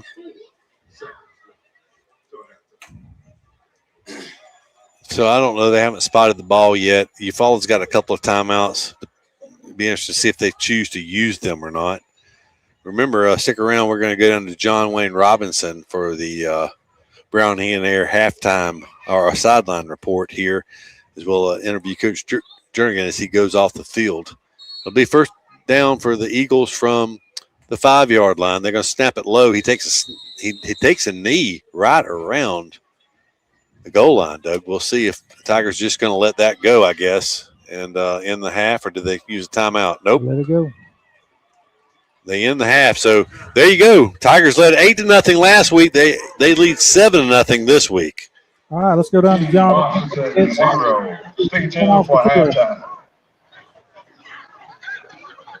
John Wayne, we didn't go to you enough during that half. What in the world's going on? I see your camera. I don't see mine, so I don't know if you can see me or not. I'm waiting on Coach to get right here. I'm going to share and see what get this thing adjusted right. There we go. And just see if we agree on what we. One thing I see, we put the ball on the ground 4 times. You can't do that and win football games, especially when you got opportunity on the 5 or 6 yard line. Coach, Tigers are up. That's a good thing. Defense is playing pretty well. Offensively, I think 4 times we put the ball on the ground and missed a big opportunity right there. I know one thing I see, the trenches are very important in this game. When we control the trenches, we do well offensively and defensively. When they control the trenches and pack that box, they're smothering us. So, I mean, I'm assuming that's the same thing that we're seeing as well. Yeah, defensively we're playing pretty well. Offensively we're playing like we ain't never seen a down lineman, just come across the face, and we're letting them run free on the running backs and quarterbacks. We don't have time to throw the ball back there. I mean, we're not blocking just 2 eyes, 3 eyes, just regular down defensive linemen like we ain't never seen one before. So we got to go in and get that fixed. Right. I think if we get in the trenches, when we own those suckers again, Tigers will be real successful in the second half. Yes, sir. Go get them, Coach. We'll Tigers. So, guys, that's what I mean. I watched several series, and they would pack the box with 6 and 7. I'm talking tackle to tackle, 3 yards off the ball, and they were just smothering. We're trying to block them with 5, and it wasn't working well. And another thing I noticed a couple times, there was a hole there, and our running backs that he talked about last night, tiptoeing and not just sucking it up and hitting that hole and getting all they can get with where the hole's at. They try to run it outside, and they lose a yard. So, hopefully they'll make the adjustments they need to make here and get these linemen to get their heads right, and also get our quarterback to protect the ball. I mean, I know the first fumble we had with about 6 minutes in the first quarter, we were carrying the ball like it was a piece of china instead of a Sunday ham. So, Tigers need to protect the ball and play like they're capable of playing. Like you talked about in Birmingham, they played like they were capable of playing. And that same team's in that locker room and able to do it now. Okay, you missed 1 or 2 times. Somebody step up and be a difference maker. If the Brown hit him in our sideline, that's what we got. We'll see what happens in the second half. Appreciate you. Keith, he's spot on with that. It's and the thing that's going through my mind here is we've done zero in the passing department. If Denard is unable to go in the second half, who do we turn to? Yeah, I don't know. I mean, they're going to have, like you said, do some soul searching, is because this offense. I mean, the defense, and we'll talk about it. We're going to take a break, and then we'll, of course, let you watch the bands perform. But when the Eufaula Tiger band comes on, but the defense is doing their job. It's the offense. I mean, the offense was gift wrapped the ball at the 12-yard line, as it turned out, between the 11 and 12-yard line, with a chance to kind of make amends for all the ineptitude we saw in the first half.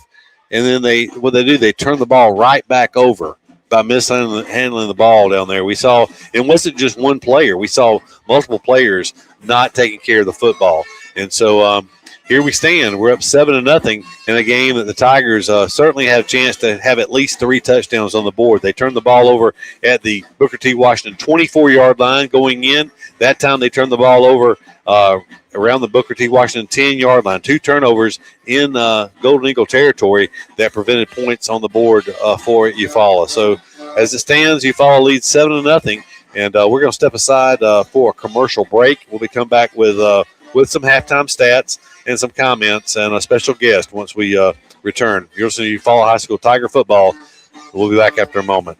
If somebody cannot come to us, we go to them. It's something that we do on a regular basis, something we don't mind doing, and we work on a contingency basis. No one has to pay us any money up front. They do not have to pay us unless we collect for them, unless we are successful in resolving their case through a settlement or through trial. They don't have to pay us any money unless we get favorable results for them. If you're hurt in a car wreck, call Penn and Seaborn. It won't cost you anything to see if we can help. No representation is made that the quality of the legal services to be performed is greater than the quality of the legal services performed by other lawyers.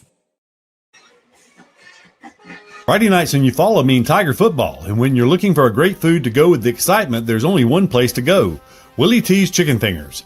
Locally owned and serving Eufaula since 1993, Willie T's has hand-breaded chicken fingers, crispy wings, burgers, fries, onion rings, and plenty of great sauces to choose from.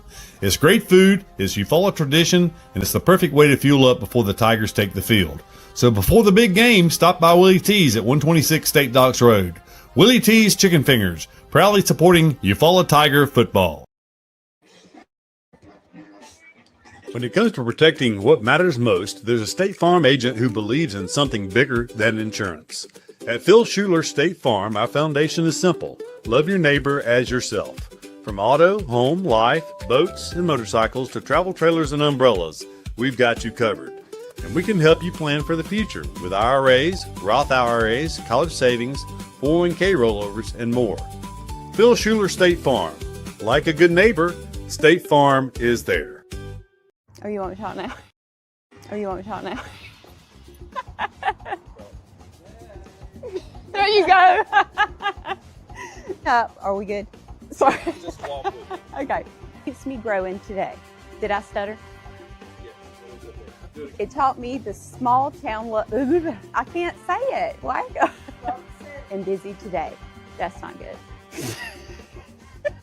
Real estate done different. Led by faith, driven by results. At Mid-South Bank, we pride ourselves on being the friendliest, most helpful bank in town. For over 100 years, we've been helping families prosper and helping businesses grow. Mid-South Bank is a local bank with local people making local decisions. We're a community bank who will always be there when you need us.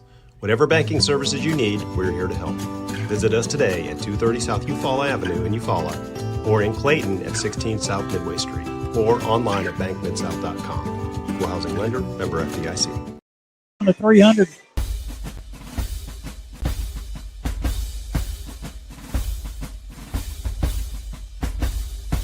Check this out, Wiregrass. Tim Watson, the mortgage man with the Watson Group, powered by Novus Mortgage, your only choice for mortgages in the Eufaula area. Please give me a call today at 334-791-0178. That's 334-791-0178. Let's go, Eufaula.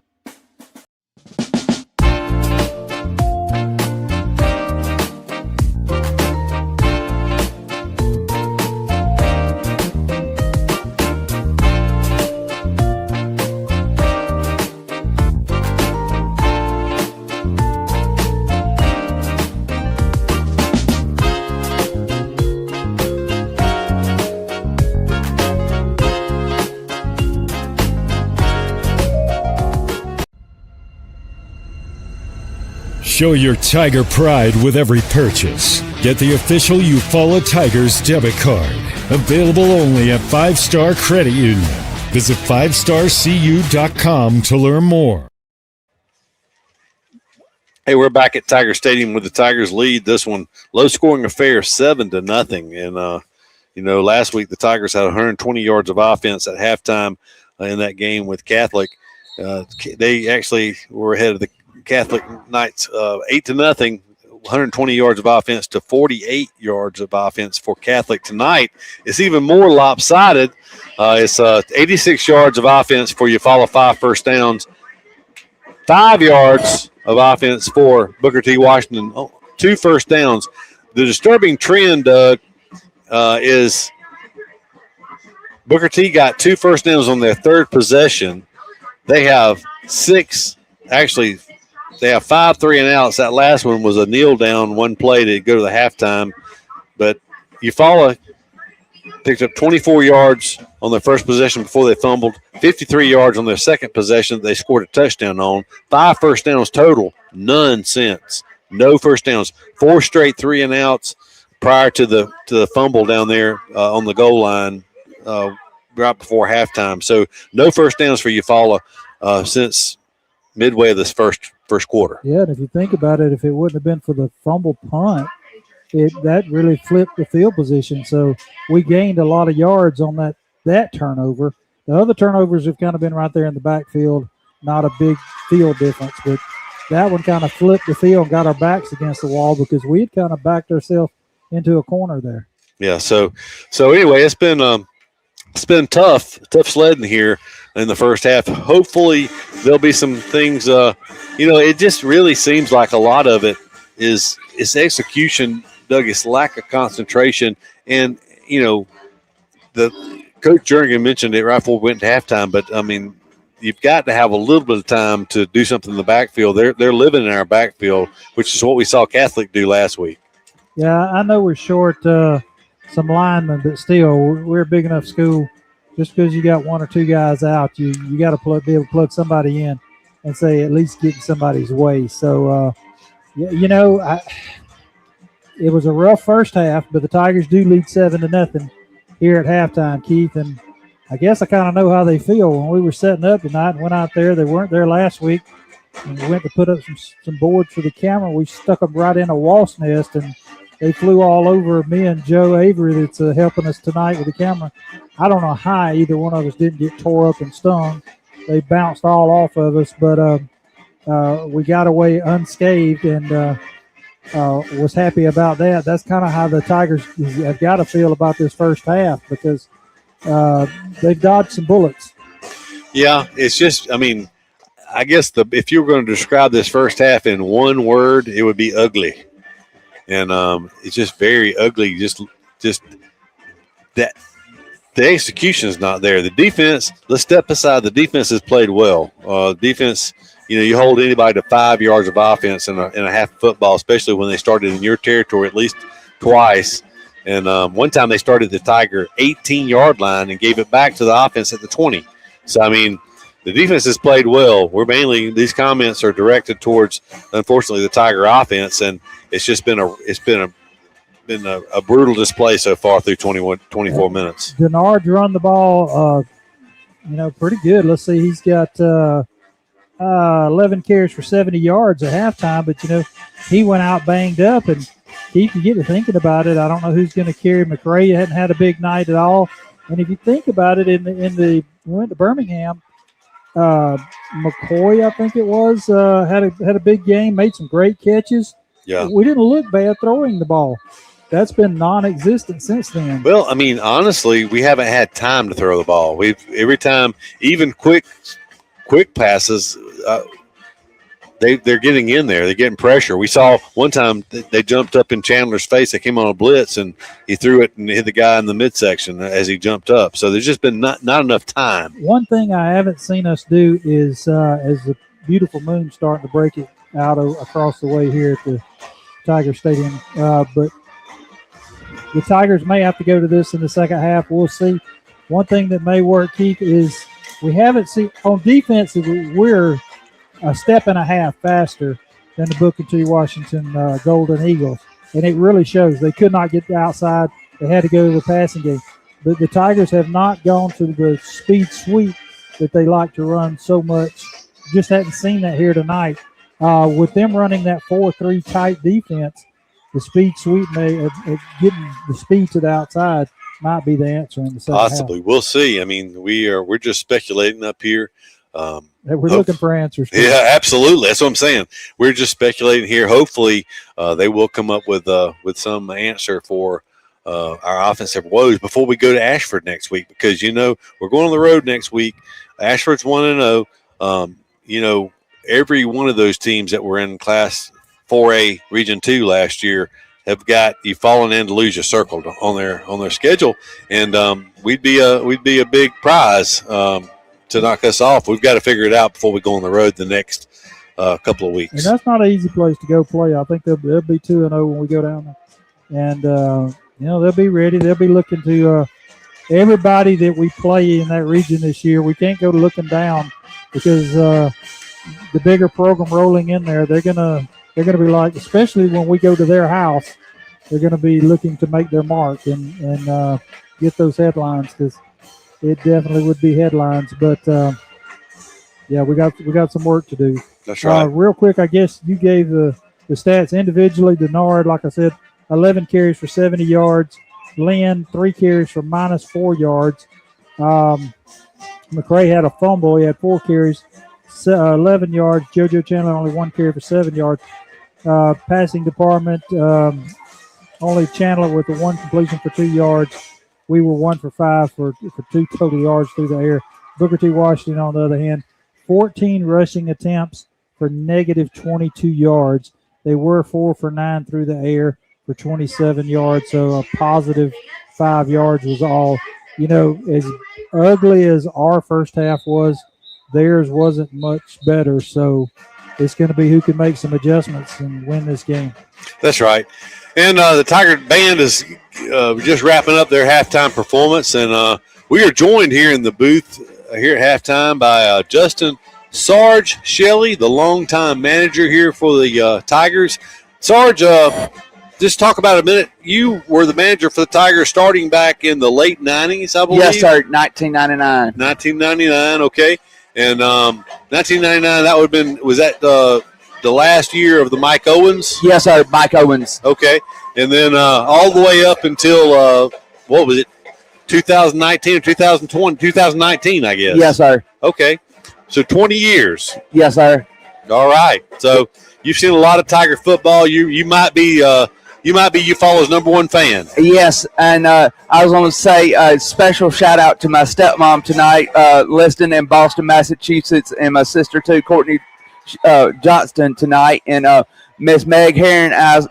Thanks, Drell and the team invited me to come in the locker room and walk out with them and on the sideline tonight with them. Well, you were certainly the manager on the 2006 season, and I'm sure you were in Birmingham at Legion Field. Yes, sir, with right? Coach Coggis.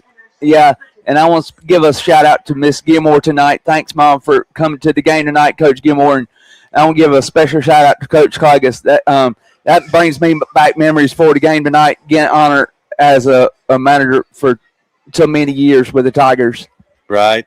So Sarge, what's your fondest memory of the 20 years that you helped the Tigers? Going to church and hear the message with Chris Wilkerson and I was going to say thank you for doing all the things I used to do with the Tigers. It brings back memories tonight at the game, and I want to give a special shout out to Meg Herron and Galen Cody down there on the sideline with me tonight, and I want to give a special shout out to 2 weeks from. And Coach Jared and Miss Cornegay is having a baby, and I want to give them a big shout out. And Miss Mayo down there on the field tonight, she's expecting a baby too. And I met her husband tonight on the field and be with them, and it's bring back memories tonight. That's right. Well, Sarge, hopefully you'll get to come out to some more of the Tigers games here in the near future. I know that. Yes, and I'm fit to go back down on the field and get them fired up again in the second half and get them ready to go. Well, you definitely need to give them a pep talk because I will. I'm gonna get them fired up, and I'm fit to go down there and get them fired up. And I was gonna give a special shout out to my grandmother. She was been sick this past 3 days, but thanks to the stomach virus, I want to get all the fans to pray for her. Miss Ruth Shelley. I want all the players and fans to pray for her tonight. Well, all right, Sarge. So what's your analysis of the first half? They played kind of sloppy, and then I told the guys and I told the quarterback to had your hand up on the ball and play hard. Well, all right. Well, Sarge, we appreciate you joining us tonight. It's always a pleasure, and you get those guys fired up for the last 24 minutes and bring home a Tiger win. I will, and I'll see you after the game. Take me home. All right. All right. Sounds good. Go Tigers. Yeah, go Tigers. That was Justin Sarge Shelley, longtime manager here for the Eufaula High School Tigers. We're going to step away for a quick commercial break, and we'll be back with the last 24 minutes of the game here between the Eufaula High School Tigers and the Booker T. Washington Golden Eagles. We'll be right back. Show your Tiger pride with every purchase. Get the official Eufaula Tigers debit card. Available only at 5 Star Credit Union. Visit 5starcu.com to learn more.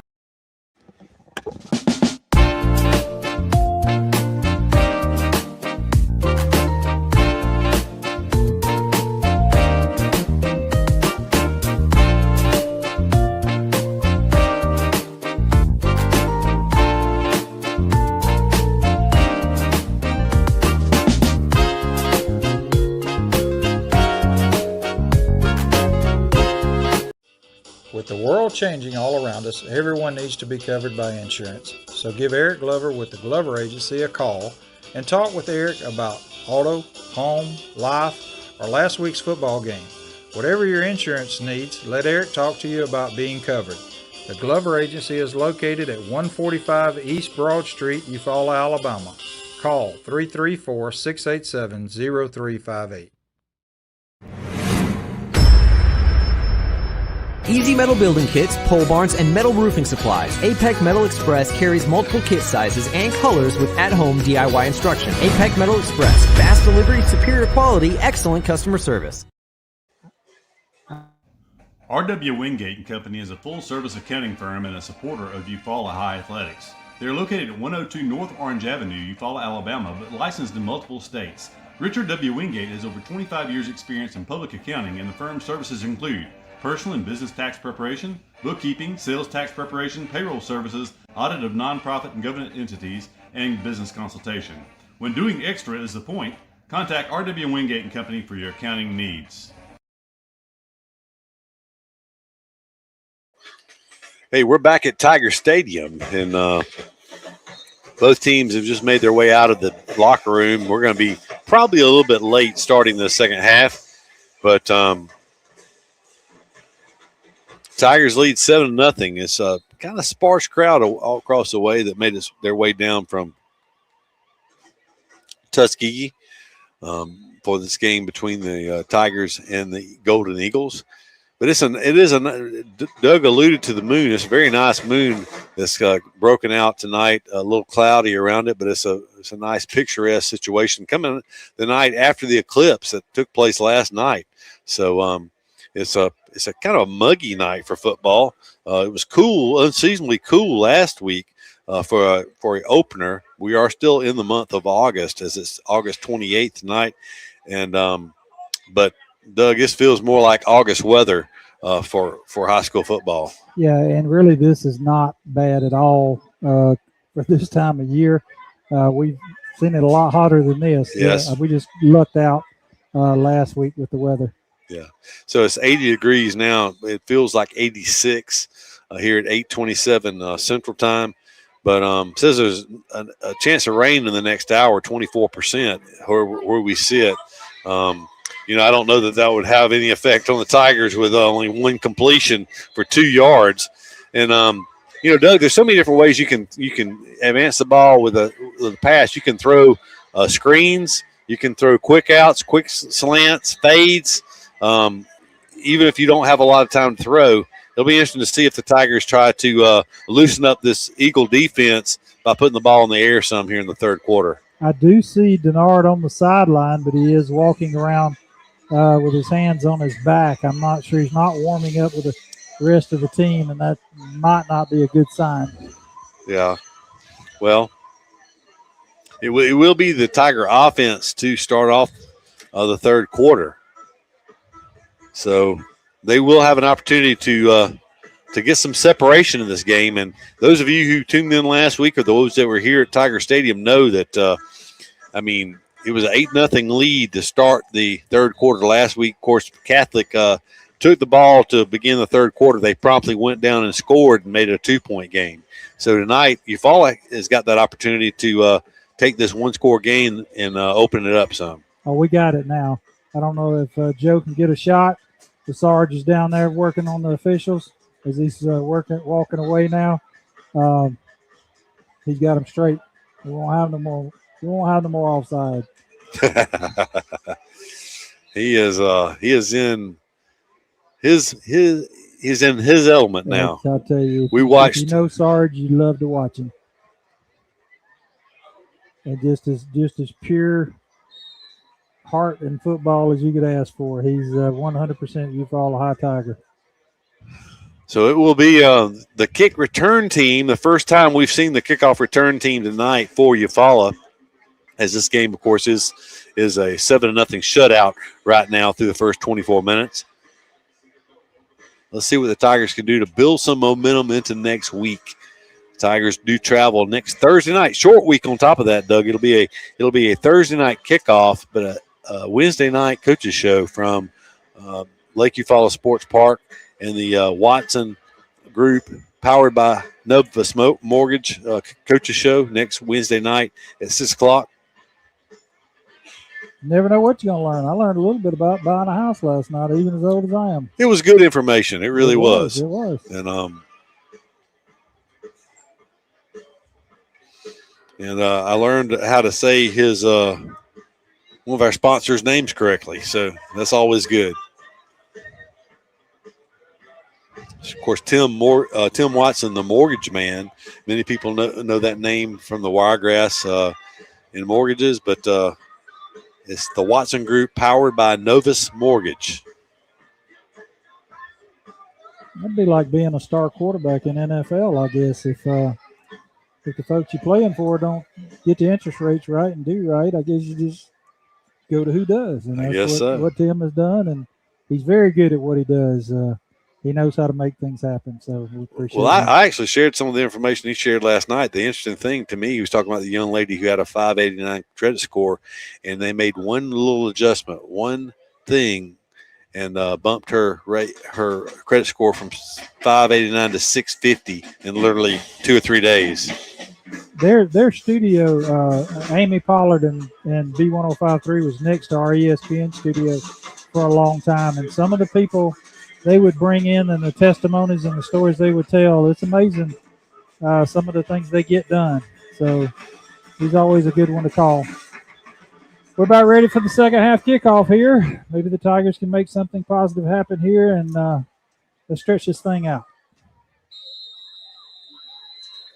Zadavos and Jarrell McCray back deep for the Tigers. It's going to be DeVos from the 10-yard line, across the 20, bringing it back to the near side, 25-30, in the open field, 35-40, 45-50, 45-40, down the sidelines, 30, 25, finally driven out of bounds, inside the 25-yard line, no flags on the field. It'll be good starting field position for the Eufaula Tigers inside the 25-yard line. They'll stop it at the 23-yard line. It was a 67-yard kickoff return for Zadavos. Just got to finish it now. Great job. I was hoping it'd stay in bounds and where we wouldn't have a chance to hiccup here, but a great start. And I start seeing the red zone of the Eagles, but not quite. Very close.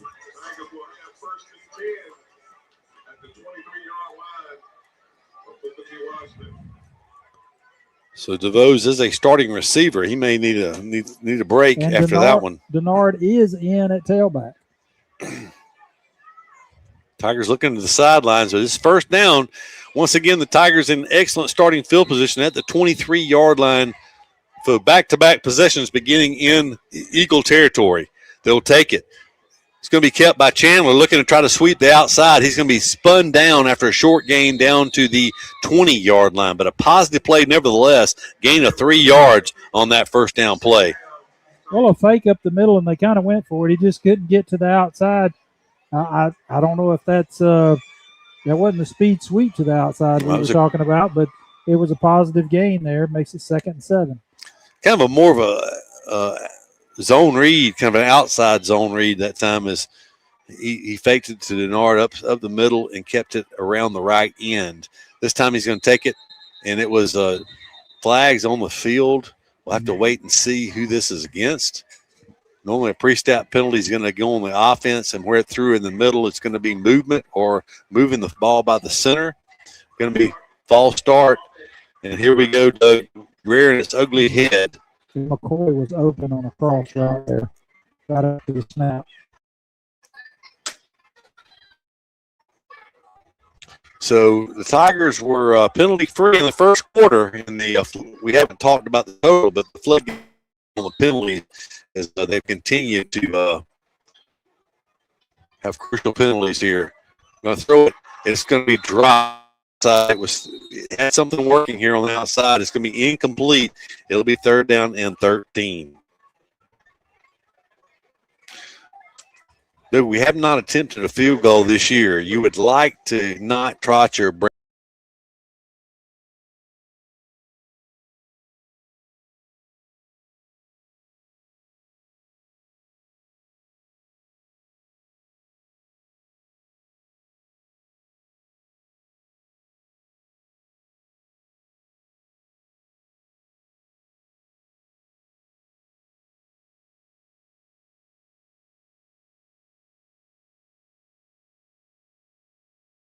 Back to the 40-yard line of Eufaula. Threw it.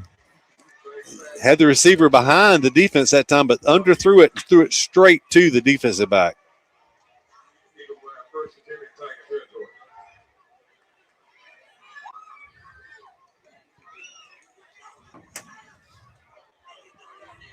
So Booker T with the shot in the arm here. They got the ball in Tiger territory just like that. It's okay. I got Joe over here. He's working the camera, but he's also on Marketplace looking for us an offense right now. Hey, so the Tigers had it at the 22-yard line of Booker T, I think it was. No, the 25-yard line. So that was a pretty big interception return all the way to the 42-yard line. You follow it. Here's the Tiger defense doing what they do best, getting into the backfield of the opposing team, and they bring him down for a loss of a yard on that play.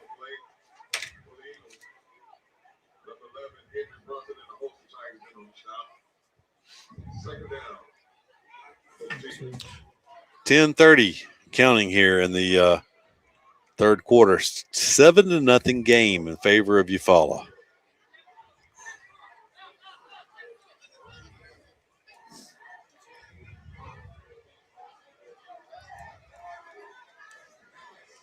Second 11. They'll take the snap. Quarterback looks to throw. He throws it. It's high. It's a good thing it was for if you're an Eagle fan, because that play was diagnosed out on the outside.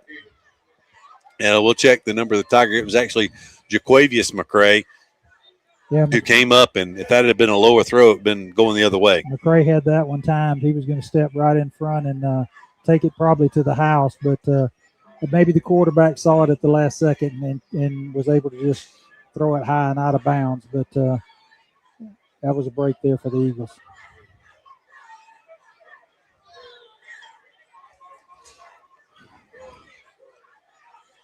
So 3rd and 11. There's a snap, looking down the field, rolling to his left, going to throw it late over the middle. It's high. It's going to be intercepted. That time at the 32-yard line, bringing it back across and looking for blocks.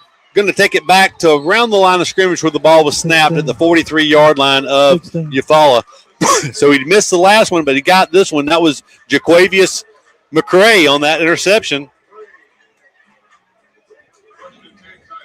So interceptions, we swapped with the Eagles, but The Eagles gain about 40 yards field position there between the two, but the Tigers, they will take it 1st and 10 at their own 44-yard line, quickly out, ready to go.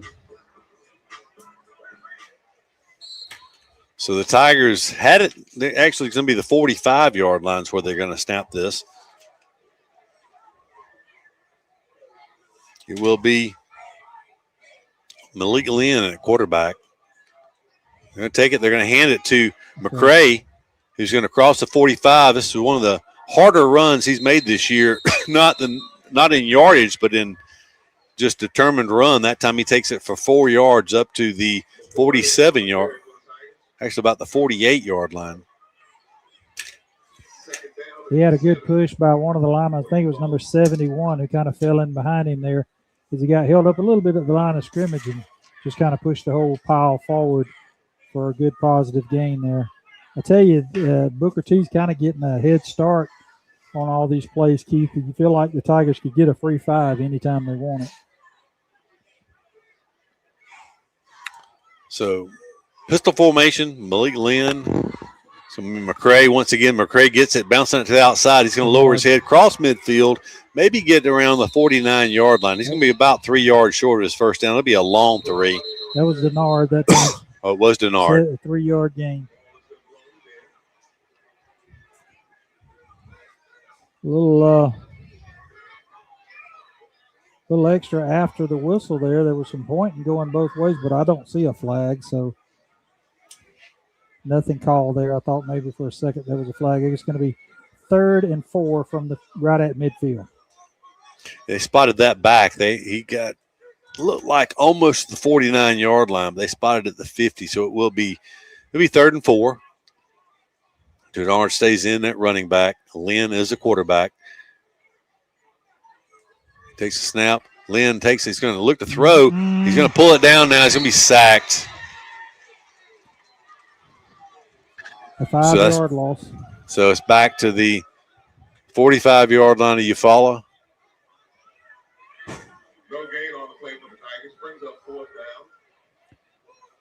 Well, I guess the good news is if it was a receiver or a defender in the way, he didn't throw an interception as he pulled it down, but that was not a good block. The lineman was actually chasing the guy.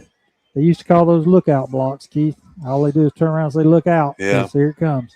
Yeah, I saw it. And so 4th and 9 in punting situations, high snap. Reeves gets it down and gets a pretty good foot into it, considering it takes a big Tiger roll. It's going to roll down inside the 10. It's going to roll down around the 8, maybe the 7-yard line. So, Doug, that may have been one of the best things that happened tonight on that punt that just flipped the field position. Tell me about it. Let's play some Christmas music over the PA system because it was about that area a while ago when they gave us that big gift down there and turned the ball over. With any luck, it'll happen again. So that was a 48-yard punt that time by Christian Reeves after the roll.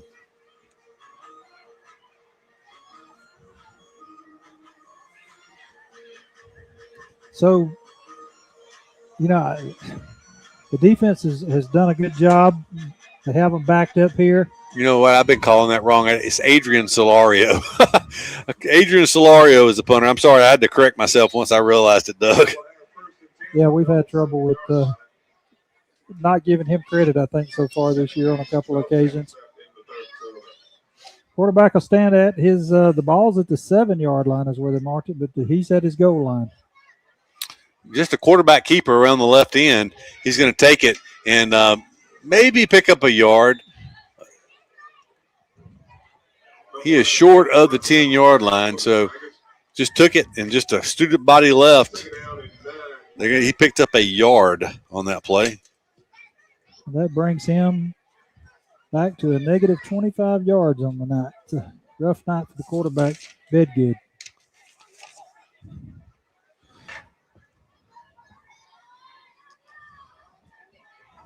Second and 9.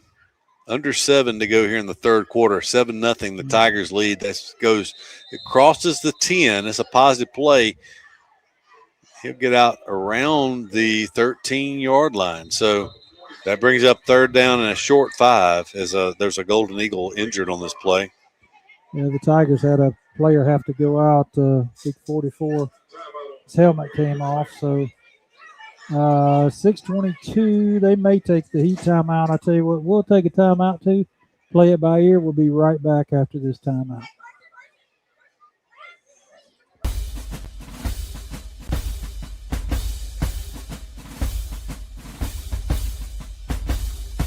Check this out, Wiregrass. Tim Watson, the Mortgage Man with the Watson Group, powered by Novus Mortgage, your only choice for mortgages in the Eufaula area. Please give me a call today at 334-791-0178. That's 334-791-0178. Let's go, Eufaula. Hey, we're back at Tiger Stadium. Tigers lead 7-0. We're in the 5-Star Credit Union broadcast booth here high atop Tiger Stadium. Going to go down to the Brown Heat and Air sideline report and John Wayne Robinson. Take it away, John Wayne. You and Jeff got it figured out down there. Well, defense is still playing a really good game. I mean, defense is doing it on offense. They need to figure out something and get some momentum, I think if they would get a little confidence, knock out a couple first downs, the confidence would take them a long way and start, I can do this. I can do what I'm supposed to do. Right now, it's still, in those trenches, we're losing the battle. We're losing the battle every play. I mean, I understand 1 or 2 yards is a game, but you can't then have 2 or 3 losses and then fumble the stinking ball or throw an interception. I mean, we just, like Coach said, it's like we had never ran an offense when we know they can do better than that. But I can tell you this, Sarge is out there coaching them up, baby. I'm so proud of that young man. He is in his zone right now, and I'm so happy for him to be able to experience this tonight. Proud of that boy. I appreciate it, Wayne. We'll get it figured out. You may have to pass the plate, but we got a flatbed trailer ready to go pick up what Joe found on Marketplace. We just got to get a little cash to go get it, I guess. Whatever it takes, Tigers got to find something here tonight. Keith, I don't know what you go to. You got to rely on the defense here again with 6:22. Apparently, they did take the heat time out to go along with this, but well, Doug, you don't like to see this. We have not picked up a first down since the second possession of the game, and we've been gift wrapped. Great field position twice, a 6-7 yard kickoff return. We had a fumble recovery down at the 12-yard line, and we don't get points out of either one of those. I mean, I don't know what you do. I mean, you'd be better off going in a toe-to-toe, zero splits, and running a quarterback sneak, tush push every play than what we've seen. Right now, the only thing positive working is let's hold them 3 and get them to punt, and maybe we can put our kickoff return team out there, and they'll take it all the way this time, because it's been tough sledding on offense tonight.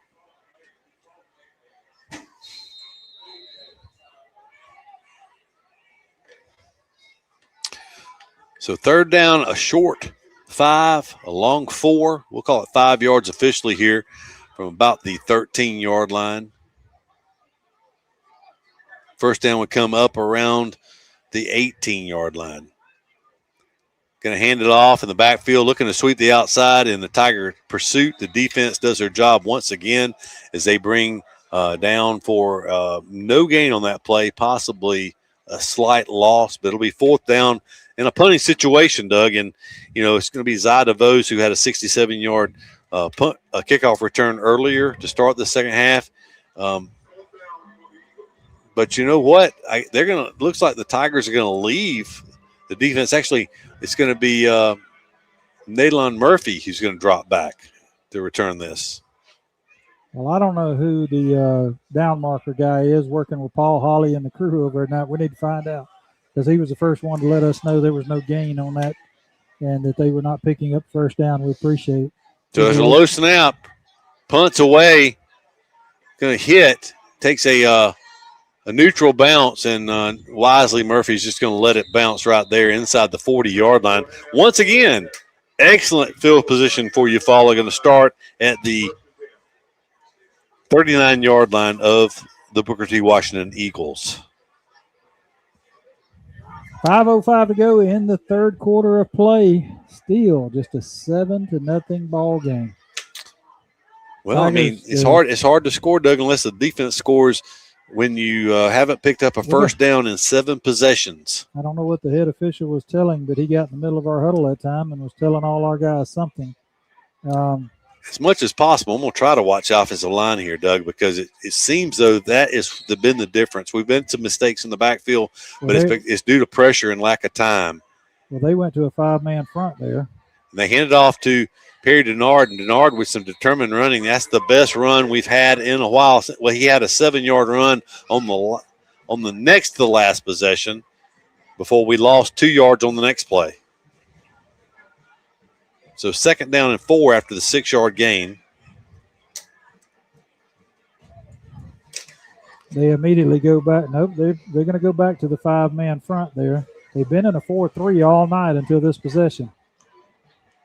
Looking to they're getting a head start. Hand it to Denard again, and that time they're going to lose 2 yards. We went back further. We went 6 yards forward, 2 yards back. Earlier we went 7 yards forward, 2 yards back to bring up a third and a longer play. So this time 3rd and 6 from the 35-yard line of Booker T. Washington.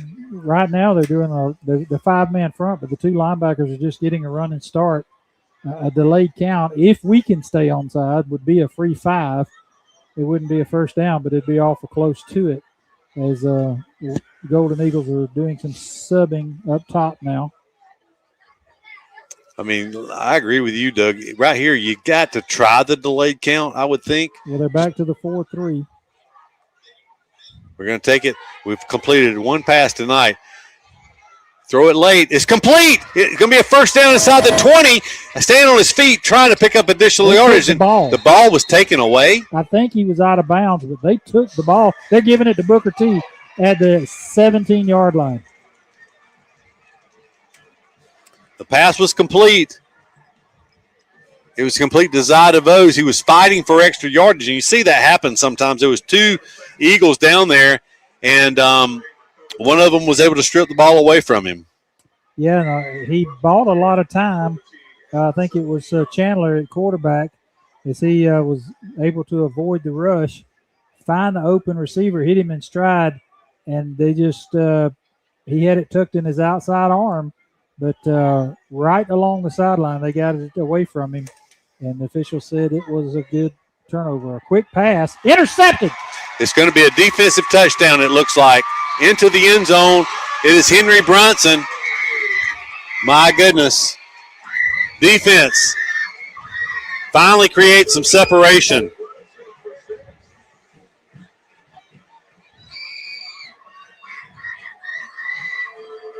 I hear some people excited out there, but what was we saying the other day about just run the ball 3 times and put the defense on the field? And yeah, we actually said put on first down is what we said. I tell you. Defense is saving the night so far. 13-0, the Tigers lead here. That score came with 3:19 to go in the third quarter play. Booker T has a couple of folks come in late. Denard goes in for the Tigers.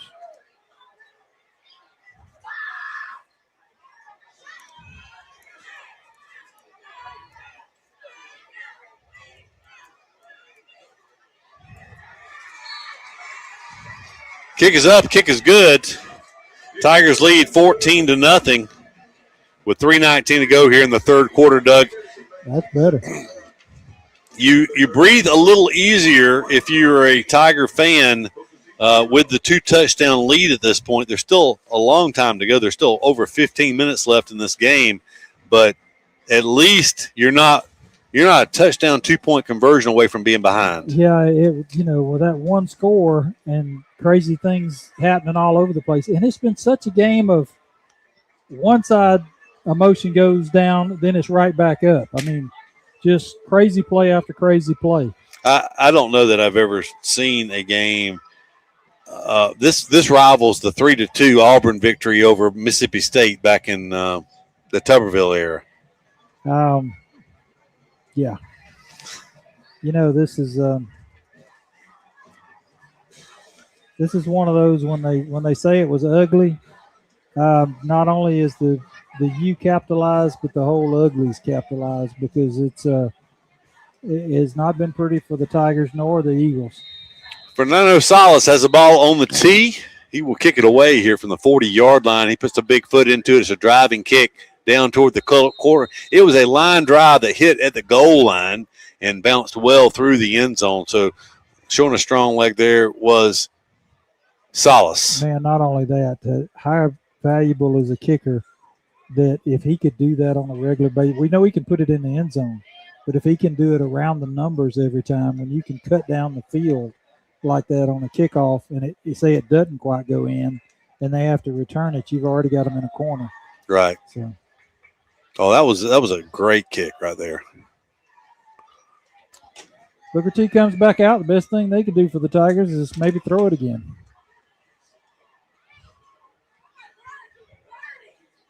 So here we go, 1st and 10 for the Golden Eagles. Running back shift over to the left side of Big Good. He will be a keeper by the quarterback. He is going to be tackled. Ball comes out. It looks like the Tigers have recovered it again. Once again, the Tiger defense back-to-back plays. They come up, they force a turnover, and the Tigers have the football. Recovering at that time was Kareem Lamons with the fumble recovery. You know, as bad as things have been on offense tonight for the Tigers, you got to feel for that Golden Eagle squad. It's been worse for their offense. They hadn't found anything positive neither. But a lot of that is due to the tenacity of the defense for the Tigers. So Tigers have 3:09 on the clock. There's 15 minutes and 9 seconds for the Tigers to right the ship, so to speak, on the offensive side of the ball to build some momentum going forward into next week's game on the road. Flags go down. The Tigers are trying to draw them off sides, and instead we have 5 yards marked off against us. That's what I said. We'd have to stay on sides to do that. So, John Wayne, be ready. Last year we had the capability of the split screen. We do this year, but it's in a circular form. We hadn't figured it out yet. If we ever get it figured out, we'll start doing that again. But if they come to your side of the field, we want to get one of those goal line shots down there from you on the sideline. So the Tigers 1st and 15 now from around the 17, 18-yard line. Pistol formation. And they're going to be another, or maybe it's a timeout. Eufaula calls the timeout. With that timeout, we'll just step aside for a commercial break and be back after this. R.W. Wingate & Company is a full-service accounting firm and a supporter of Eufaula High Athletics. They are located at 102 North Orange Avenue, Eufaula, Alabama, but licensed in multiple states. Richard W. Wingate has over 25 years' experience in public accounting, and the firm's services include personal and business tax preparation, bookkeeping, sales tax preparation, payroll services, audit of nonprofit and government entities, and business consultation. When doing extra is the point, contact R.W. Wingate & Company for your accounting needs. Don't suffer in the summer heat. Benefield's Heating and Cooling in Eufaula has you covered. Locally owned and operated, licensed and bonded, we're your trusted Bryant Factory authorized dealer. And just like Brian says, we service everything we sell. So stay cool all summer long with Benefield's Heating and Cooling. Call 334-695-8039 today and be a cool cat this season.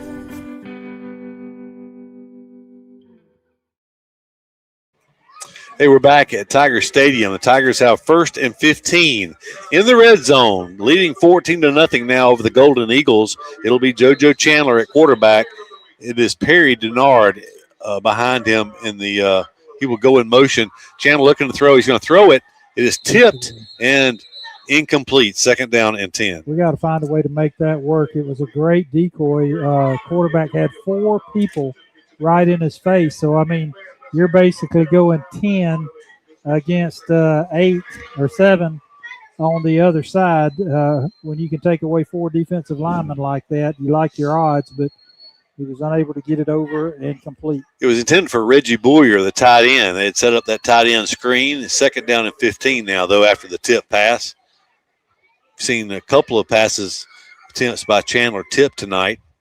5 men front with a blitz. Handing it off to Denard, and Ball's Denard, on the ground. he picked it up, though. It took a Sunday hop, and he's going to make a positive play out of this. My goodness, he's still running. He's going to score a touchdown. My Lord, I need to watch a replay on that one because he fumbled the ball. It bounced back up into his arms, and he just kept churning and took it all the way into the end zone for Doug. I suppose that was a 17 or 18-yard touchdown run. And I think in high school, only the person that fumbles it, I think, is the one that can advance it forward from that point. So, great job by Denard. That was that looked a lot like Wright last year running the ball, just determined. So 17 yards, we'll call it. Tigers are looking to go up 21-0 here with 2:51 to go in the third quarter. Kick is up. Kick is good. So the Tigers lead 21-0 now with 2:51 to go in the third quarter. So that is 2 touchdowns in the last 28 seconds.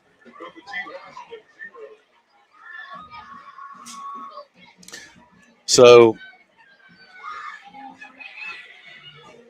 Doug, if this trend continues, this score may not be indicative of what this game looked like. Kind of like last week. I mean, that game was much, much closer than a 19-8 final. This has been kind of I would say a defensive struggle. I suppose that's what you'd call it, but it's been more of a lack of execution in a lot of ways on the offense. But the defense, Eufaula's defense has played well, but maybe they can find some footing here over this last 14 minutes.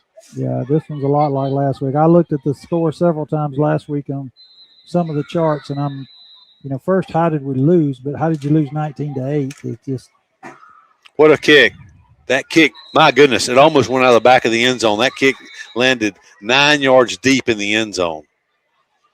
He's got a next level leg if they could just work with him a little bit. And he's getting coached up by Sarge, I see, as he comes off the field. That might be the difference. He's pumped up right now, I'm telling you, as he should be. That was maybe one of the deepest kicks I've ever seen from someone in a Tigers uniform, 9 yards deep.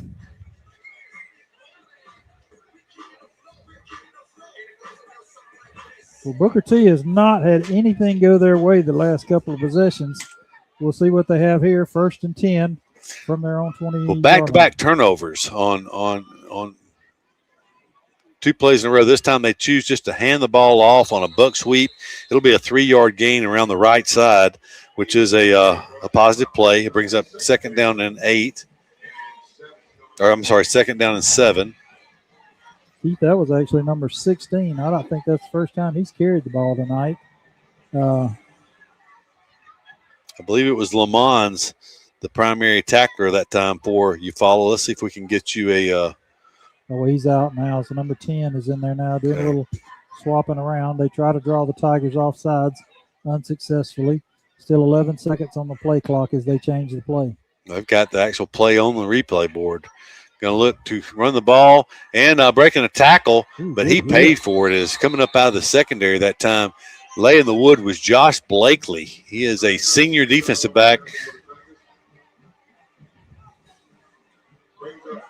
I did not see who the initial tackle was, but Blakely was the one who came in and cleaned it up. And it was only a 2-yard gain, so it's 3rd down and 5 now. Yeah, that was pretty rough. He's going to check out of the game. Starting running back number 2 is coming back into the game. That's Woods. Yeah, that was tough for 2 yards. That's a tough way to make a living there.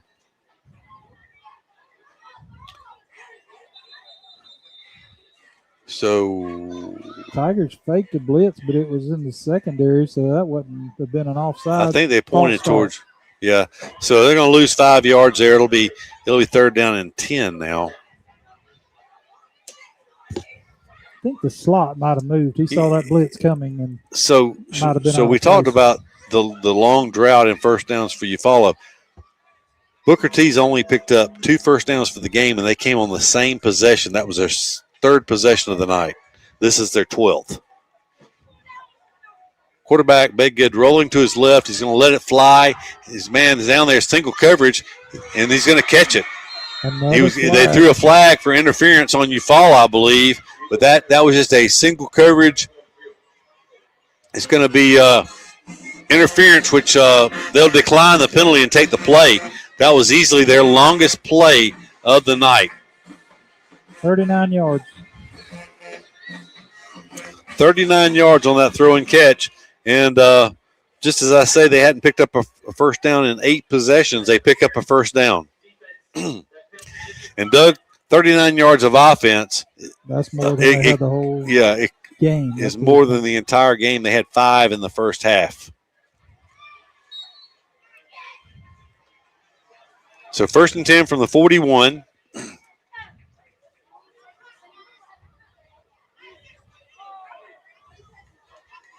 Big Good takes it. He hands it to his running back, Woods, who breaks a tackle, and he's going to fall forward for about 4 yards down to the 37-yard line. That's 8 carries on the night for Woods, 11 positive yards. 2nd and 6. 30 seconds left in the third quarter here. Tigers lead 21-0. If you're joining us, is a couple of touchdowns here the last few minutes has kept this thing. It was a nail biter through halfway of the third quarter for the Tigers.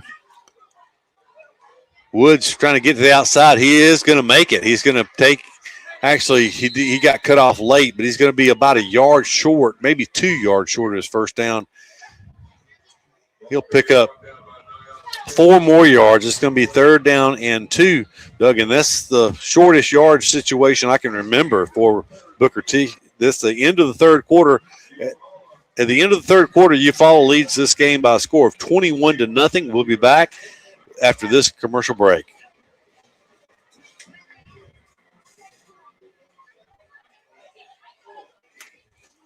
Looking for quality furniture at unbeatable prices? Come to Holly Home Furnishings in Eufaula. From cozy living room sets to stylish bedroom suites and modern appliances, we've got everything you need to make your house feel like a home. With flexible financing options, convenient delivery, and friendly local service, shopping has never been easier. Visit us today on South Eufaula Avenue and see why Holly Home Furnishings is your hometown choice. Holly Home Furnishings, helping your house feel like home.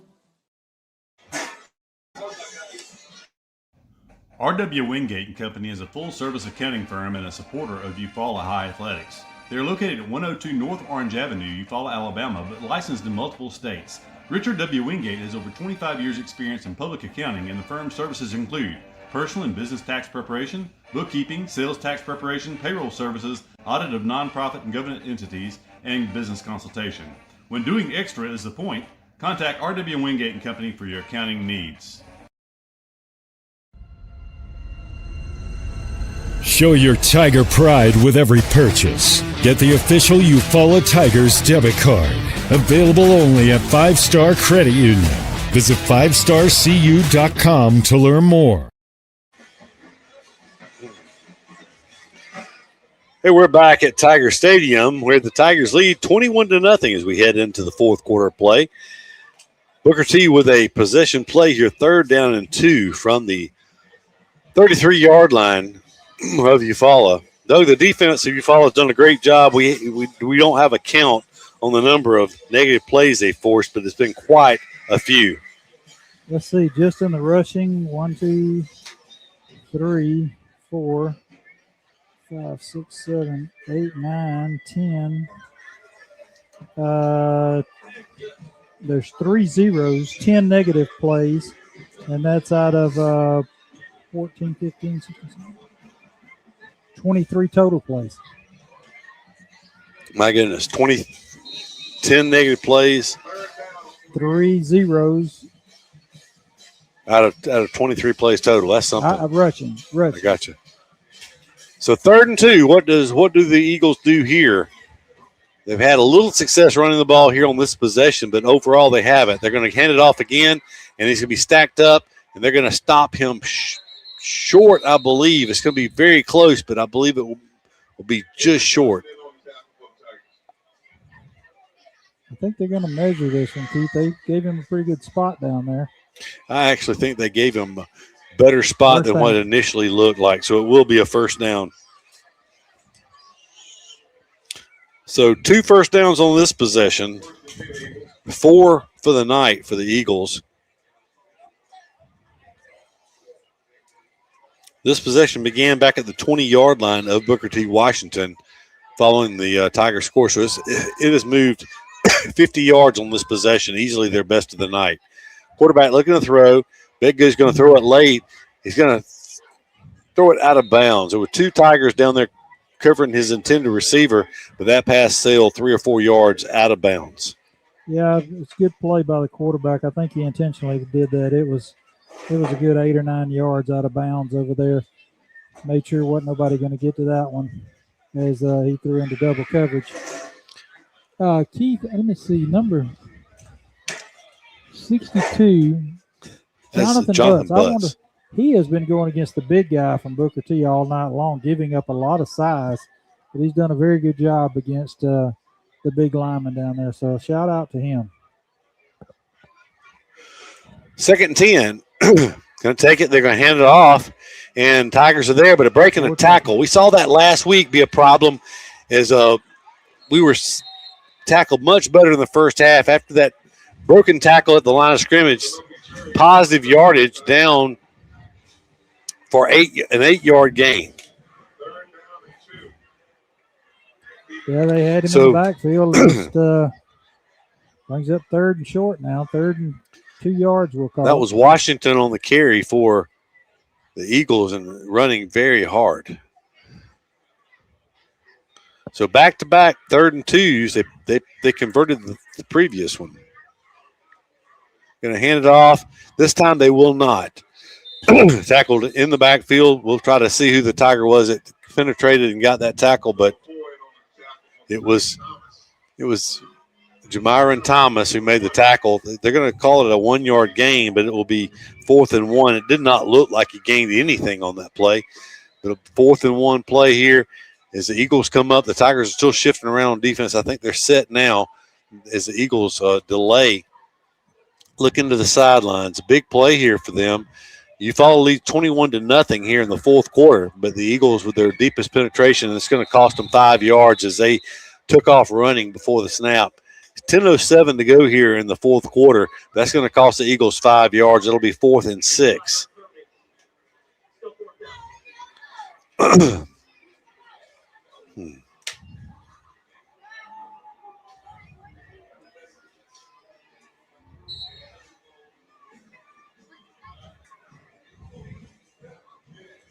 So 4th and 6 now. They roll the clock.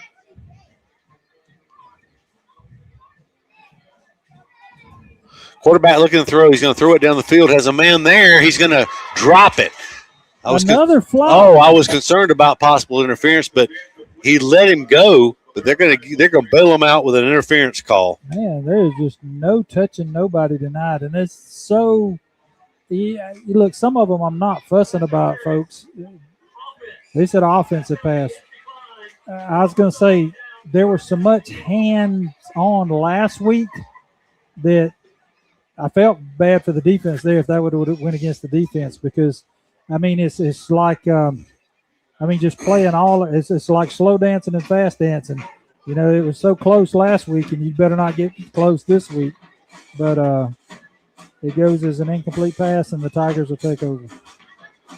So Eufaula will get it back at the 27-yard line of Eufaula, leading 21-0. And I'm sure if you're a Tiger fan, you'd like nothing better than to see this ball go 73 yards into the end zone with a methodical drive. But it's going to start with a no gain on that play, on a rushing play. Yeah, they're really stacking the line of scrimmage, Keith. They've got 5-man front, but they're not even getting down in a stance anymore. They're just kind of blitzing and coming. The linebackers are coming. They know we're running the ball, trying to run out some clock. Actually, I think I gave the carry to the wrong one. I thought it was Denard in there that time, and I think it was McCray. Chandler takes it. He's going to look to throw this time. He has a man downfield. Zadavos is there, but unable to come up with the reception. Good coverage. It was good coverage.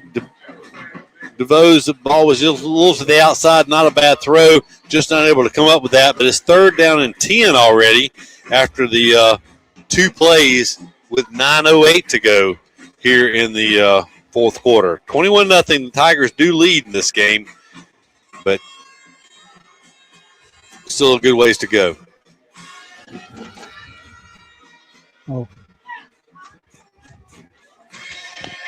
All right, we got no, that's not. Chandler takes it. He's looking to throw it again. They're going to look. He's going to be tackled, sacked back inside the 15 around the 12-yard line. So that's going to be a loss of 15 yards on that sack. Actually, they're going to give it. They're going to mark it back up around the 15. So a loss of 12 on that sack. Just he didn't even get a chance to sidestep him or anything. That was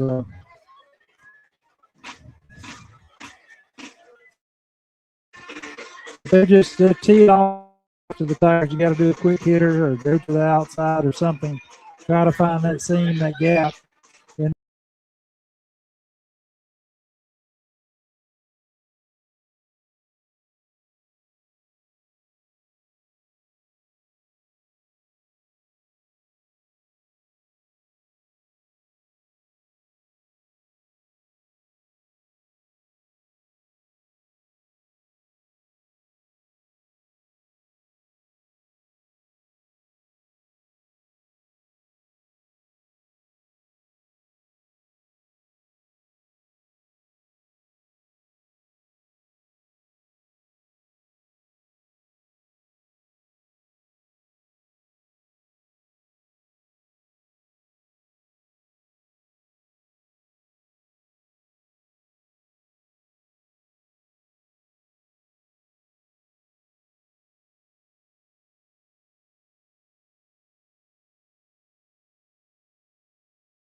back.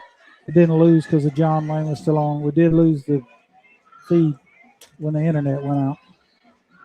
All right, Okay, we're back at Tiger Stadium. While we were away, I'm not sure exactly when we went off the air, but after a short punt, Booker T had the ball 1st and 10 at the Eufaula 18. Roughing the passer took him down inside with the 1st and goal from inside the 10, but Naylon Murphy came up with an interception in the end zone, giving the Tigers the ball 1st and 10 at the 20 after the interception there. 1st down, McCray carries it for 3 yards, a 2nd down and 7. Sorry about that, folks, but something happened to our DSL feed here at the school and kicked us off there for a couple of minutes, but we're back. Bring you the rest of this game. Going to hand off McCray, looking to go out to the left side. He is going to be hit after about a 2-yard gain. So it'll be 3rd down and a long 5.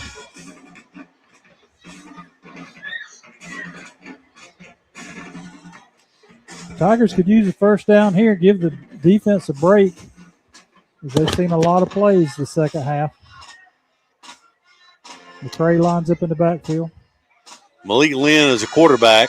He'll take the snap. He's going to look to throw a pass. It's going to be complete. It should be a 1st down as he crosses the 30-yard line, up around the 31-yard line. 6-yard gain to number 6, Ty McCoy. That is the first down for Eufaula in a long time. Heat timeout. But, Doug, I know we had that long touchdown run by Denard. No 1st down on that because they didn't move the chains or anything. That's the first down for Eufaula since the 2nd possession of the night. It's just been feast or famine tonight. It's either been real good, real quick, or real bad. So, how many completions is that for Eufaula tonight? Unless something happened during when I was trying to get us back on. Did not. That is only the 3rd completion out of 11 attempts. There have been several deflections, and really the story of the night. Yeah, an interception. And the story of the night's been the pressure into the backfield that Booker T. Washington's been able to apply. And that's really stifled the running game as well. You felt like that would have been addressed some this week, and we heard a whole spectrum last week. We heard, that the quarterbacks had time to actually get the ball off against Catholic. I don't know. And then, we heard the line needed some work, that some of them needed to work on getting it off fast. We heard a little bit of everything. Tonight it's been it's pretty obvious. We saw it some last year. Folks are going to just line up, bring everybody they got until we find a way to stop it or get around it. Well, we are short two linemen tonight. So, I mean, you only have 5 offensive linemen, so 40% of the linemen are not there. But like you said earlier, a school this size, you would expect to be able to plug and play and not be completely handicapped. That much, yes. Yeah. I mean, a starter to a second starter, realistically, on a school this size, you would look at a 15, 20% drop-off maybe in just athleticism or experience. But it's been more than that. Run and start there. Yeah, run and start from the right side of their defensive line, and he came in untouched, but did not make the play, as we did get forward for about a 2-yard gain on that play. That was Denard back in the game. We'll be under 6 minutes to go whenever the ball is snapped here. As hard as Denard's work tonight, of course, unofficially, I got him 16 carries for 95 yards. I'd like to see him go over the 100-yard mark.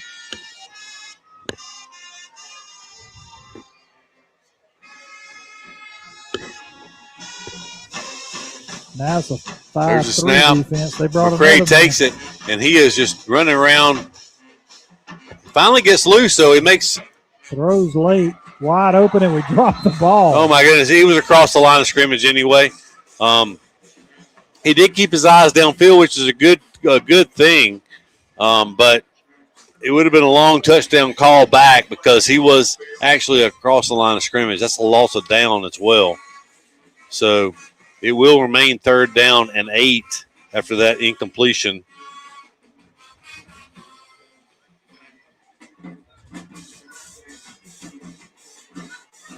I'm not sure if they mark yardage off on that. You don't see that a lot. I think it's 5 yards and a loss of down, if I remember right. It's definitely a loss of down. But a great job by Lynn to get out of that trouble. He was in a lot of trouble in the backfield. He was able to get out of it.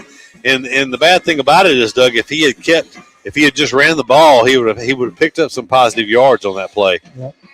5 yards and a loss of down. So Tigers are looking at 3rd and 13. And that stops the clock with 5:29 to go. So Lynn calls for, takes the snap, looking downfield. He's going to roll out. He's going to throw it late. Has a man there, hand fighting, and incomplete, out of bounds.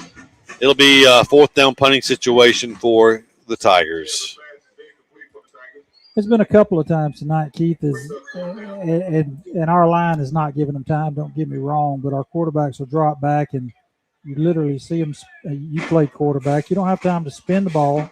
Once you back, turn and set in your feet, you adjust the ball in your hands, get ready to throw.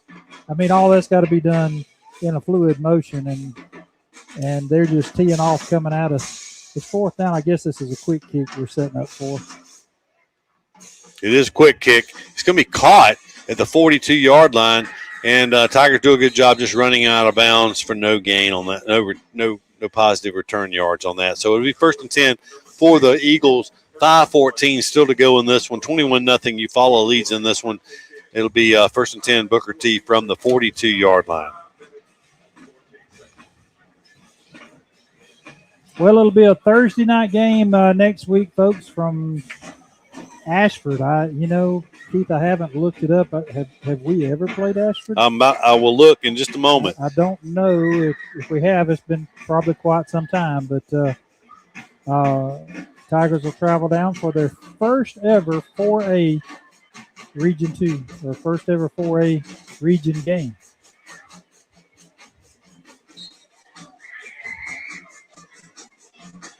Quarterback looking to throw. He's going to pull it down and run. He has a lot of open field here. As he cuts back, he's going to get up near midfield. He'll pick up the better part of 7 yards, almost 8. They're going to give him a good spot there as he went down, looked like around the 49-yard line. Might have rolled to the 50. They're going to give him forward progress, 8 yards on that play, 2nd down and 2.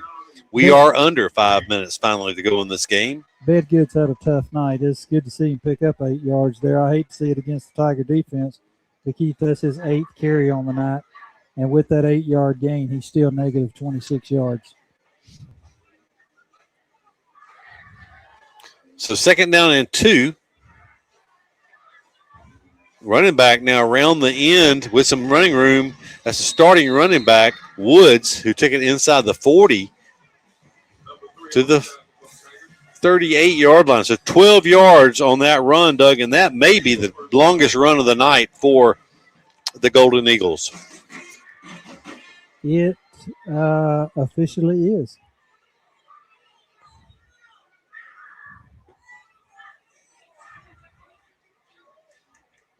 Forwards or backwards? There's a snap. Rolling to his right is Bedgood. He's got pressure in the backfield. He is going to go down for a sack. It was number 52 for Eufaula. That is Jerry Hicks. He is a starting offensive lineman in there playing defense. And, Doug, that may be part of it. We are seeing more players playing on both sides of the ball than what we're accustomed to seeing. Hicks is a starting offensive lineman for the Tigers. Hicks did a good job that time. He actually caught the quarterback with the ball out away from his body, and the quarterback did a good job of holding on to it. Timeout by BT Washington. So we'll just keep it right here with 3:29 to go in this one. Again, next week, a Thursday night kickoff. Coach's show will be from Wednesday night at Beef O'Brady's.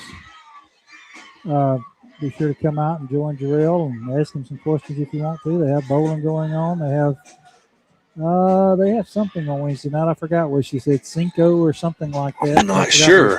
They have the trivia on Tuesday night, and there's a good reason, Doug, we weren't sure about the Eufaula Ashford series. The reason for that is neither one of us were born the last time they played, which is saying something. Last time they played was in November 22nd, 1957. That was a 35-7 Eufaula victory.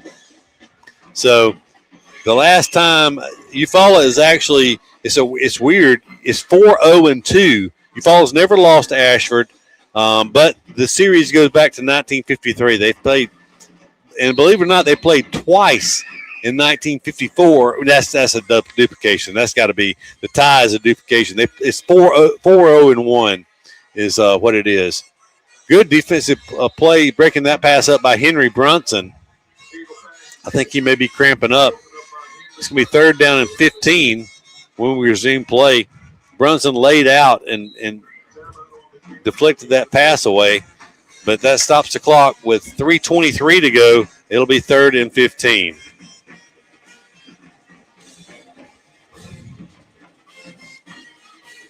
Keith, unofficially, I hate looking at these numbers because you throw passing in there. Believe it or not, the Tigers had, 86 yards at halftime? Something like that, 78. And I really, let's see this one. 86, I think. That's 99. Barely over 100, about 110 at this point. You were right. It was 86. So in Booker T. Washington, were those couple of big plays there, they were only plus 5 yards total. Let's see, they are, with some pass plays, they're up about 65 yards now. But 3rd and, 15 maybe here? Yeah, 3rd and 15.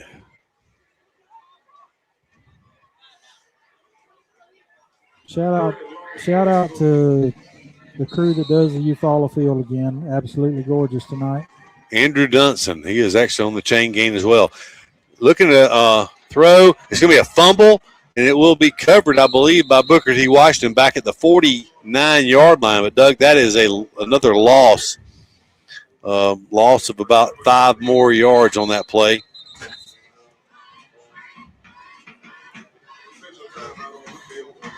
So we have another Tiger that's down on the field and slow to get up. Yeah, he actually dove for that ball about the same time as I think it was number 64, pretty good size guy from the Eagles. And our guy was not in the best position when they both landed, so he took the brunt of that shot with 3 minutes and 6 seconds left to go. Probably just got the wind knocked out of him.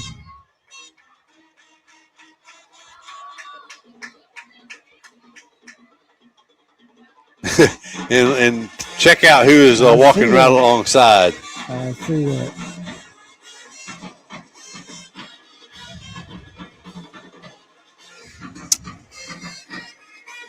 I am sure, I was about to say, I wonder if he knows his name, but with the roster availability online and everything, he probably does. He probably does. 4th and 20, it will be a punting situation as Nayland Murphy drops back to receive this punt for the Tigers. 3:06 still to go in this one. 21-0, the Tigers lead. I don't know that There's a snap. No rush. Punts away. It's going to hit at the 25-yard line. Takes a Golden Eagle roll down inside the 15. It'll be dead around the 13. I know we fumbled one. I think it was in Birmingham. But I'm sitting here trying to think if we've fielded any punts this year. I'm not sure. If we can return them like we did the kickoff, we need to field some. That looked pretty good tonight. We are finally under 3 minutes to go. Just seems like it's been an exceptionally long game tonight. It seems that way, but it's 9:32, so it's not been Not really all that long. But most of the time the games are about over now.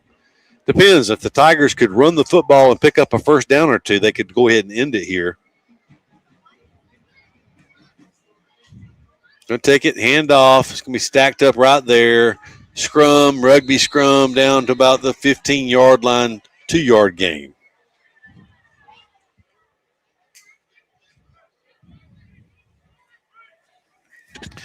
Keeps that clock in motion, though. It was 26 carrying the ball that time for the Tigers. Still 25 seconds on the play clock. We're down to 2:27 on the clock. We're definitely making an effort to run this clock down here. JoJo Chandler is the quarterback. Well, Booker T is still getting a head start on these. It's listed as Chunston Reeves is a 9th grade running back. It'll be Reeves once again as he breaks back up the middle, and he's going to have positive yards up around the 19-yard line. So that's 4 more yards for Reeves. Third down and about 4. That time the Tigers went on first sound. So 30 seconds on the play clock, 1:45 on the game clock. Can take this down under 120 when they snap it, Doug. First down would allow them just to take a knee and run this clock out, assuming that Booker T. Washington would not use their timeouts. I think Booker T at 21-0 is ready to just go back home and start looking at region play for themselves. They snap it with 5 seconds on the play clock, and Reeves is going to be stacked up in the backfield. He's going to go down at the 18-yard line, so loss of a yard on that play.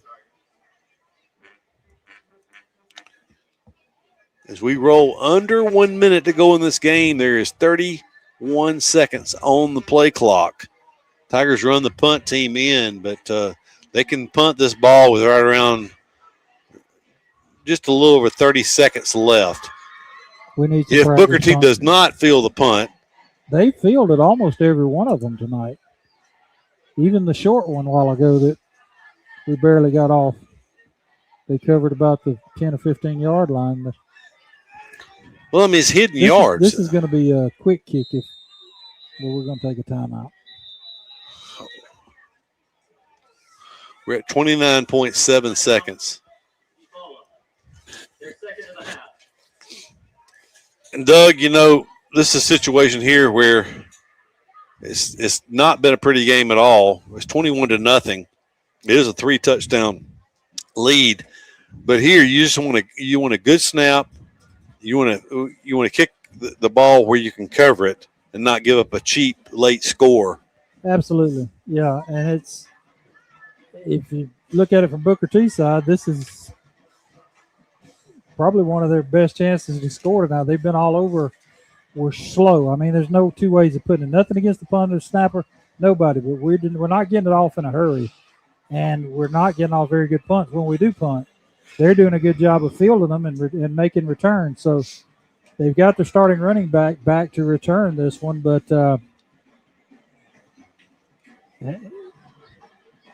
we're going to do the quick kick. Apparently, Denard is in there at tailback right now. I'm not sure he'll be the one to kick it.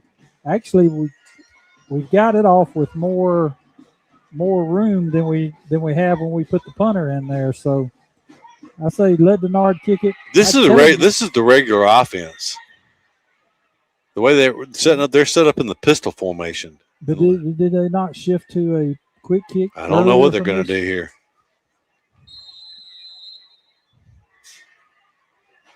Yep, there you go. So JoJo Chandler steps back, but he's only about 6 yards off the line of scrimmage. So he takes a knee. What? Well, the defense has played a good enough game tonight. They don't deserve to be scored upon. But they're letting the clock. Why is the clock rolling? Wouldn't it stop on the change possessions? Maybe it was something predetermined. I don't know, because their coach is coming onto the field. He says we're done. So we're going to let John Wayne figure it out when he talks. That was fourth down, wasn't it? Yes. Yeah, okay. Hey, you'll get no argument from me. We saw some puzzling stuff last week, though, as we punted on fourth down late in that game last week. This week, we don't punt, We'll have to, John Wayne, if you're listening, you're going to have to ask the coach a little bit about that. I'm very puzzled about how that happened. Where we take a knee on 4th down and then they run the clock after that. All right, John Wayne, you should be with us, I hope. Can you hear us? Oh, hold on. We ain't got John Wayne here just a minute. Hopefully he's with us. We had him on the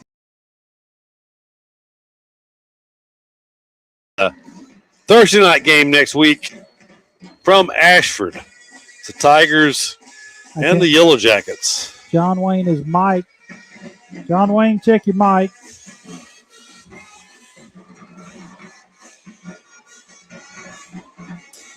$21-0 is your final here from Tiger Stadium. One of the uglier games you'll ever see.